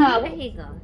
दोनों नहीं, काउंसिल करवाना है आपको विद्यालय में। नहीं, बच्चों को पूछते हैं, आप प्रश्न पूछने दीजिए। हाँ, पहले काउंसिल से तो दोनों ही रहेगा आपका, माने गद्य से भी रहेगा, पद से। बच्चे चूज करके जो करेंगे, पद से करेंगे तो पद से, गद्य से करेंगे तो गद्य से। ऐसा नहीं है, गद्यांश के मामले में हम लोग नहीं कह सकते, ऐसा नहीं। अच्छा, पेपर सेटर और मॉडरेटर पर निर्भर होगा वही तो या एक देते हैं, यही कह रहे हैं। सिर्फ उपन्यास के मामले में ये हो सकता है, वही हो रहा। बच्चे मैंने उपन्यास को तो हम लोग तो अपने स्कूल से स्कूल वाइज सिलेक्ट करेंगे या टीचर सिलेक्ट कर लेंगे, बच्चे कौन सा पढ़ सकते हैं, कौन बच्चों के लिए अच्छा रहेगा, या बच्चे कौन ले पाएंगे। ठीक है, मगर ये अपठित गद्यांश में कुछ बच्चे होता है जैसे पद से ज्यादा पद करने में ज्यादा मैंने उनकी रुचि रहती है, किसी बच्चे गद्य में रुचि रहती है, तो ऑप्शनल नहीं रहेगा। नहीं, ऑप्शनल हम देंगे तो स्कूल का तो पहला में तो नहीं हो रहा है, तीसरा जो है, हाँ तीसरा सेमेस्टर वो हम लोग कर सकते हैं, मगर जो काउंसिल से आएगा वो काउंसिल से आएगा मैम। हाँ, पहला सेमेस्टर में आप कर सकते हैं। पहला तो ऑप्शनल रहेगा, MCQ, मतलब हाँ, उस पर हम कर सकते हैं। हाँ, रहे वहाँ, ये आप चाहती हैं। हाँ, वही। हाँ, मैं काउंसिल में अगर रहेगा तो दोनों काउंसिल के वेबसाइट में मेल में ये लिखिए कि आप दोनों चाहती हैं, बच्चों को वो रुचि, लेकिन हमें निर्देश दिया गया है कि 40 अच्छा प्रश्न नहीं, हाँ होंगे। हाँ हाँ, तो हमने ये ठीक है, वो तो हम, हाँ तो हमको तो ये बनाना, मैंने हम बना ले, मैंने हम सभी बनाएंगे, मगर मेरा ये जानना था कि मैंने काउंसिल से जाएगा, मतलब एक ही रहेगा या दोनों पर आधारित रहेगा, ऐसा कुछ ये अभी हम कैसे बता सकते नहीं बता सकते हैं। वो हाँ हाँ, निर्देश जो पेपर से क्योंकि मेरा सवाल नहीं, हमारे बच्चों का सवाल है। हाँ, ये मेरा नहीं, हमारे बच्चों का सवाल है कि कुछ बच्चे हैं, प्रश्न समझ रही है। हाँ कुछ प्रश्न समय पर भी छोड़ने चाहिए, हर प्रश्न का हाँ हाँ तुरंत हाँ, पहले नहीं दिया जैसे मैडम झारग्राम स्कूल मेहता जी आदर्श, अभी तक हमारे स्कूल में बुक नहीं आई है, अभी तक नहीं आई है। मैंने बहुत पहले ही पीडीएफ से डाउनलोड करके बच्चों को निकाल के जेरोक्स करके वगैरह करके मैं कंप्लीट करवाई हूँ, खुद अपने भी रखी हूँ, उनको भी करवाई हूँ। ये बहुत अच्छी बात क्योंकि है। अगर बुक के बाद से बैठेंगे तो सिलेबस कंप्लीट नहीं होगा। ऐसे ही नया है बच्चों के लिए, मैंने बहुत जिज्ञासा के विषय बन चुकी है। कैसे आएगा, क्वेश्चन मिस कैसे करेंगे। अच्छा अच्छा, ठीक है मैम, हाँ, धन्यवाद। और लोगों से भी जुड़ना है हमें। धन्यवाद। हाँ हाँ, okay okay madam, thank you thank you. हाँ, इसके बाद संतोष कुमार शर्मा, नहीं यहाँ दीप नारायण साहब बहुत देर से हाथ उठा रहे हैं, लेकिन आपका दिख नहीं रहा है यहाँ पर। मैडम सुन पा रही हैं मुझे? हाँ बिल्कुल सुन पा रहे। नमस्कार मैडम, मैं संतोष कुमार शर्मा, बाल बोधन विद्यालय एचएस आसनसोल से। जी सर। मैडम एक प्रश्न है कि पिछले वर्ष तक जो सिलेबस था, उस सिलेबस के अनुसार, ओल्ड सिलेबस के अनुसार जो व्याकरण के अंश थे वो पाठ्य पुस्तक पर आधारित हुआ करते थे। इस वर्ष जो व्याकरण का अंश होगा प्रश्न पत्र का, वो क्या पाठ्य पुस्तक, कहानी, निबंध और कविता जो बच्चे पढ़ रहे हैं बिल्कुल स्वतंत्र है, बाहर से कहीं से भी आ सकता है, पाठ्य पुस्तक में भी से भी आ सकता है, बाहर से भी आ सकता है। अच्छा, अगर बाहर से आ रहा है जैसे प्रतियोगी परीक्षाओं में होता है वैसा ही। तो लिंग, वचन, उपसर्ग, प्रत्यय, कारक, ये तो संभवतः बहुत अधिक विस्तृत नहीं है, पर जो मुहावरे हैं उनकी संख्या तो 700, 800, 900 के करीब है। तो बाहर से आएगा तो बच्चे फिर उसकी तैयारी कैसे कर पाएंगे इतने कम समय में। अच्छा, दूसरा प्रश्न मेरा ये है कि जो कविताएं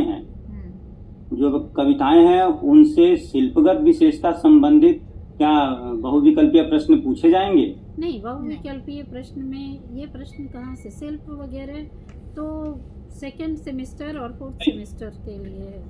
शिल्प का मतलब वो नहीं है, शिल्प का मतलब है जैसे कविता की भाषा क्या है, या फिर कोई एक पंक्ति जा सकता है में कौन सा अलंकार है, कौन सा रस है, कौन सा छंद है। तो मेरे ख्याल से ज्यादा नहीं होना ही उचित होगा, क्योंकि ये आजकल पाठ्यक्रम में आरंभिक क्लास से ही नहीं दिया गया है। तो अच्छा, जो बच्चे को हम पढ़ा ही नहीं रहे हैं वो प्रश्न कैसे हो सकते हैं?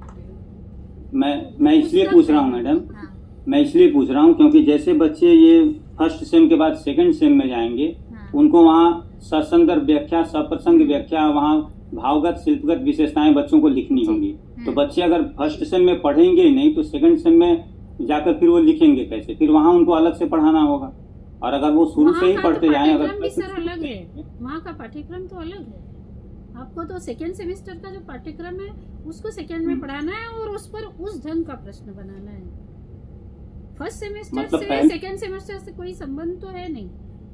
तो पहले संदर्भ में जो फर्स्ट सेम होगा इसमें बहुविकल्पीय के भीतर कविता का छंद, अलंकार, रस, ये सबसे कोई प्रश्न नहीं होगा। कविता की भाषा क्या है, इससे कोई प्रश्न नहीं होगा। कविता की भाषा पूछी जा सकती है, लेकिन अलंकार नहीं पूछना उचित होगा, क्योंकि अलंकार हम लोगों ने क्लास 1 से लेकर 10 तक में कभी नहीं पढ़ाया बच्चे को, तो अलंकार कैसे पूछा जा सकता है? अच्छा, और पहले प्रश्न का उत्तर थोड़ा बताइए। व्याकरण की दृष्टि से क्या किया जाए, वहाँ जो मुहावरे हैं मुहावरे तो देखिए सर, क्लास 2 से बच्चों को दिया जाता है मुहावरा पढ़ने को, तो बहुत सारे बच्चों वहाँ से उनकी अच्छी वोकैबुलरी तैयार हो गई होगी, बस उसे दोहराने की जरूरत है। तो अब वो तैयारी थोड़ी करनी पड़ेगी, उसके लिए कुछ किया नहीं जा सकता। यदि अच्छा पढ़ने वाला विद्यार्थी होगा तो उसके लिए 700-800 कोई बहुत बड़ी बात नहीं है। 700-800 मुहावरे एक बार नजर डाल ही सकता है। अधिकतर तो ये बोलचाल में प्रयुक्त होते हैं। बिल्कुल। वहाँ पर भी सीमाएं कहाँ रखी गई है? क्लास 10 तक तो कोई सीमा नहीं थी। क्लास 8 तक भी कोई सीमा नहीं थी, तो कहीं से भी आ रहा था। तो बच्चे सबके आदी हैं, इसको लेकर इतना परेशान होने वाली बात मुझे नहीं लगता है। अच्छा, इसका जो प्रोजेक्ट होगा, परियोजना कार्य जो है, ये कुल 20 अंक का है और वो 15 + 5 2 भागों में विभाजित हो गया। 15 लिखित के लिए और 5 प्रश्न पर है और 5 नंबर जो है वो मौखिक प्रश्न पर होगा। तो जो प्रोजेक्ट का नंबर जो हम लोग सबमिट करते हैं, वो नंबर प्रोजेक्ट फाइल पर तो 15 ही लिखा रहेगा ना? क्या बच्चों को आप लोग दे देते हैं? जो बच्चे हैं जो प्रोजेक्ट सबमिट करेंगे, ये काउंसिल के निर्देश में था कि वाइवा भी हो सकता है, तो उसके बारे में हो सकता है या होगा ही? हाँ, ये होगा सभी सब्जेक्ट में ये किया गया है। अच्छा। जहाँ तक मुझे जानकारी है, नहीं भी हो सकती है, हो सकता है कहीं, क्योंकि ये ऑप्शनल ही रखा गया था, लेकिन ये सिलेबस कमेटी पर पूरा तय हुआ है। यदि सिलेबस कमेटी अगर कहा है 15 + 5, तो 15 + 5 के अनुसार ही आपको करना आपको होगा। उसी ढंग से तैयारी करनी है। जरूर उसका भी कुछ ऑप्शन जरूर रखा जाएगा कि आप 15 और 5 को अलग अलग से दिखाकर काउंसिल में वो नंबर भेजेंगे या एक साथ पूरा 20 में भेजेंगे। एक ही बार 20 का नंबर, बस यही वेबसाइट फॉलो करते आपको, रहिए। ये प्रश्न आपका जरूर, इसका उत्तर आपको बाद में मिल जाएगा। ठीक है मैडम, धन्यवाद। हाँ, दीप सर बहुत देर से वो थे लाइन पर। हाँ, दीप नारायण साहब। नमस्ते मैम। हाँ, नमस्ते मैं नेशनल पब्लिक स्कूल सिलीगुड़ी से बोल रहा हूँ। जी नमस्ते मैम। क्वेश्चन पर से सबसे पहला मेरा ये प्रश्न है कि मैम, क्वेश्चन पर जब सेट कर रहे हैं हम लोग, तो क्या क्रम वाइज होना चाहिए? जैसे पहले कविता से हो, फिर कहानी से हो, फिर उसके बाद व्याकरण से, या फिर कहीं से भी, मतलब ऐसी कोई बात आप मिलाकर भी दे सकते हैं। लेकिन जो मतलब आपकी पुस्तक में है कि 10 काव्य पर, 10 गद्य पर, 5 एकांकी पर, इस तरह से 5 मतलब उपन्यास पर हो, इस ढंग से अंक अगर ये किया जा रहा है, आप उसको जबल में भी दे सकते हैं, कोई असुविधा नहीं है। हाँ सर बोलिए। ठीक है मैम। और ये सेट 4 बनाना होगा एग्जाम के लिए, ना कि एक सेट बनाने से भी होगा? नहीं, एक सेट बनाना। ये आपके स्कूल में यदि 4 सेट का निर्देश दिया जा रहा है तो आप बनाइए, कोई असुविधा थोड़ी है। मतलब एक सेट से भी काम हो सकता है ना? ये पूरा आप पे निर्भर है, स्कूल पर निर्भर है, आपके स्कूल पर निर्भर है। मतलब जैसे सेट बनता है तो हाँ, 4 सेट काउंसिल से तो 4 सेट ही रहेगा। आप यदि उसी ढंग से तैयारी कर पा रहे हैं तो अच्छी बात है। इसके लिए काउंसिल की तरफ से कोई अलग निर्देश नहीं दिया गया है कि आप 11 में फर्स्ट सेमेस्टर में भी 4 सेट बनाएंगे या 2 बनाएंगे या 1 बनाएंगे। मैम, ये 4 सेट में, जैसे 4 सेट बनाने के तरीका में 2-3 तरीके हम लोग फॉलो करते हैं कि एक पहला तो क्वेश्चन भी एकदम अलग रहता है, और दूसरा मतलब क्वेश्चन रहता है लेकिन केवल क्वेश्चन का क्रम जो है वो चेंज रहता है। नहीं, क्वेश्चन का क्रम बदलना चाहिए, क्रम ही बदलना चाहिए, क्वेश्चन नहीं बदलना है, क्वेश्चन का क्रम खाली अच्छा, केवल क्रम बदलना है। ठीक है मैम। और एक ये प्रश्न है मेरा कि जैसे गबन उपन्यास में बच्चों को पढ़ा रहा हूँ, तो वहां से निर्देशित है कि 5 प्रश्न देने हैं, ठीक है, और मुहावरा अगर देना है मुझे व्याकरण के तहत, तो मैं गबन से ही एक जो मुहावरा उसमें है, सिर मुराते ही ओले पन्ना, इस टाइप के जो मुहावरे का प्रयोग है आप दे सकते हैं। मना थोड़ी है कि आप सिलेबस से नहीं दे सकते, लेकिन सिलेबस में बाउंड होकर काम नहीं करना है। मुहावरे के मामले में आप सिलेबस से बाहर भी जा सकते हैं, क्योंकि वो अपठित है, अनसीन है। अनसीन वाला पोर्शन तो आप मन करे तो आप किताब से, स्कूल वाली किताब से दीजिए या बाहर से दीजिए, ये आपकी इच्छा है। मैम, क्योंकि ये प्रश्न ये उठता ना कि जैसे क्वेश्चन 5 ही देना था, उसमें से गबन से आपने 6 दिया है, क्योंकि वो उसका पार्ट है, इसलिए मैं पूछ लिया। नहीं, 6 नहीं दे सकते, 5 ही देना है। उसके लिए तो निश्चित किया गया है कि इतने प्रश्न ही आपको देने हैं। आपकी हाँ मैम, तो मेरा कंफ्यूजन बस यही है कि जैसे कि हम लोग 5 प्रश्न गबन से जो देना है वो मैंने तो दे दिया, लेकिन जो मुहावरे पूछना था वो मैंने गबन से ही उठा के दे दिया है। उसमें से एक प्रश्न हटा, तो ये तो हाँ, ये नहीं होना चाहिए। आप मुहावरे तो मतलब एक बाहर से कुछ नहीं, बिल्कुल हाँ, एक बाहर से आप दे दीजिए, या व्याकरण वाले क्वेश्चन में आप मुहावरा से दे सकते हैं। आप पंक्ति का उल्लेख मत कीजिए। हाँ। किस गबन की इस पंक्ति से ये मुहावरा दिया गया। आप मुहावरा ऐसे स्वतंत्र दे सकते हैं, यदि गबन में इस्तेमाल किया गया है तो किया गया है। हाँ, जैसे उससे कोई जुड़ी हुई बात मुझे नहीं लगती है, तो इसमें कोई परेशानी नहीं है, आप दे सकते हैं। लेकिन किसी अच्छा, पंक्ति का उल्लेख मत तो मैं वो कीजिए मुहावरा मतलब कि गबन की आपने लाइन दी और वहां से नहीं, मुहावरे कुछ पंक्ति का उल्लेख नहीं ये नहीं तब दे कीजिएगा। सकते हैं, तब दे सकते हैं। तब दे सकते हैं। ठीक है, थैंक यू मैम। हो गया लास्ट, आप बोल दीजिए जो बोलना है। समापन बोलो तो बोलना चाह रही नहीं, थी, सभी को हाँ, धन्यवाद सब बोलना। अच्छा, यहाँ पर अब हमारी ये सभा खत्म हो रही है, ओरिएंटल सभा, क्योंकि समय का तकाजा है, जिसका आरंभ होता है उसका अंत भी होता ही है। मुझे लग रहा है कि हम लोगों ने हर एक प्रश्न के उत्तर देने की कोशिश की है। हो सकता है कहीं कुछ प्रश्न रह गया हो आपके मन में, तो 1-2 दिन बाद YouTube में ये वीडियो प्रकाशित होगा, आप वहाँ प्रश्न कर सकते हैं। चेष्टा करेंगे कि वहाँ भी यदि उत्तर दिया जाए, या काउंसिल के वेबसाइट में यदि आप प्रश्न पूछ लीजिए, फेसबुक में प्रश्न पूछ लीजिए, तो वहाँ से भी उत्तर देने की चेष्टा की जाएगी। जहाँ से भी संभव हो सके निदान करने की चेष्टा जरूर होगी। और इन्हीं शब्दों के साथ हम धन्यवाद कहेंगे जो उच्चतर माध्यमिक शिक्षा परिषद को भी मैं धन्यवाद दूंगी। यहाँ के जितने भी पदाधिकारी गण हैं, इन लोगों ने सभी ने इतना सहयोग किया है कि उसके लिए हमारे पास शब्द कम है, शब्द छोटे पड़ रहे हैं कि हम क्या कहें। इस तरह से पूरी समय इतने धैर्य के साथ इन लोगों ने हमारा सहयोग किया है। शिक्षा दफ्तर ने तो किया ही है, जो हमें निर्देश दिया है वहाँ पर भी बहुत, मैं उनके लिए साधुवाद और आभार के जितने शब्द कहूँ वो कम पड़ेंगे। इसके साथ आप लोगों को भी बहुत बहुत धन्यवाद कि आपने धैर्य से हमारी बात सुनी, इतना समय दिया और प्रश्न पूछा। मैं तहे दिल से आप सभी का पुनः धन्यवाद करते हुए ये समाप्त करती हूँ। नमस्कार।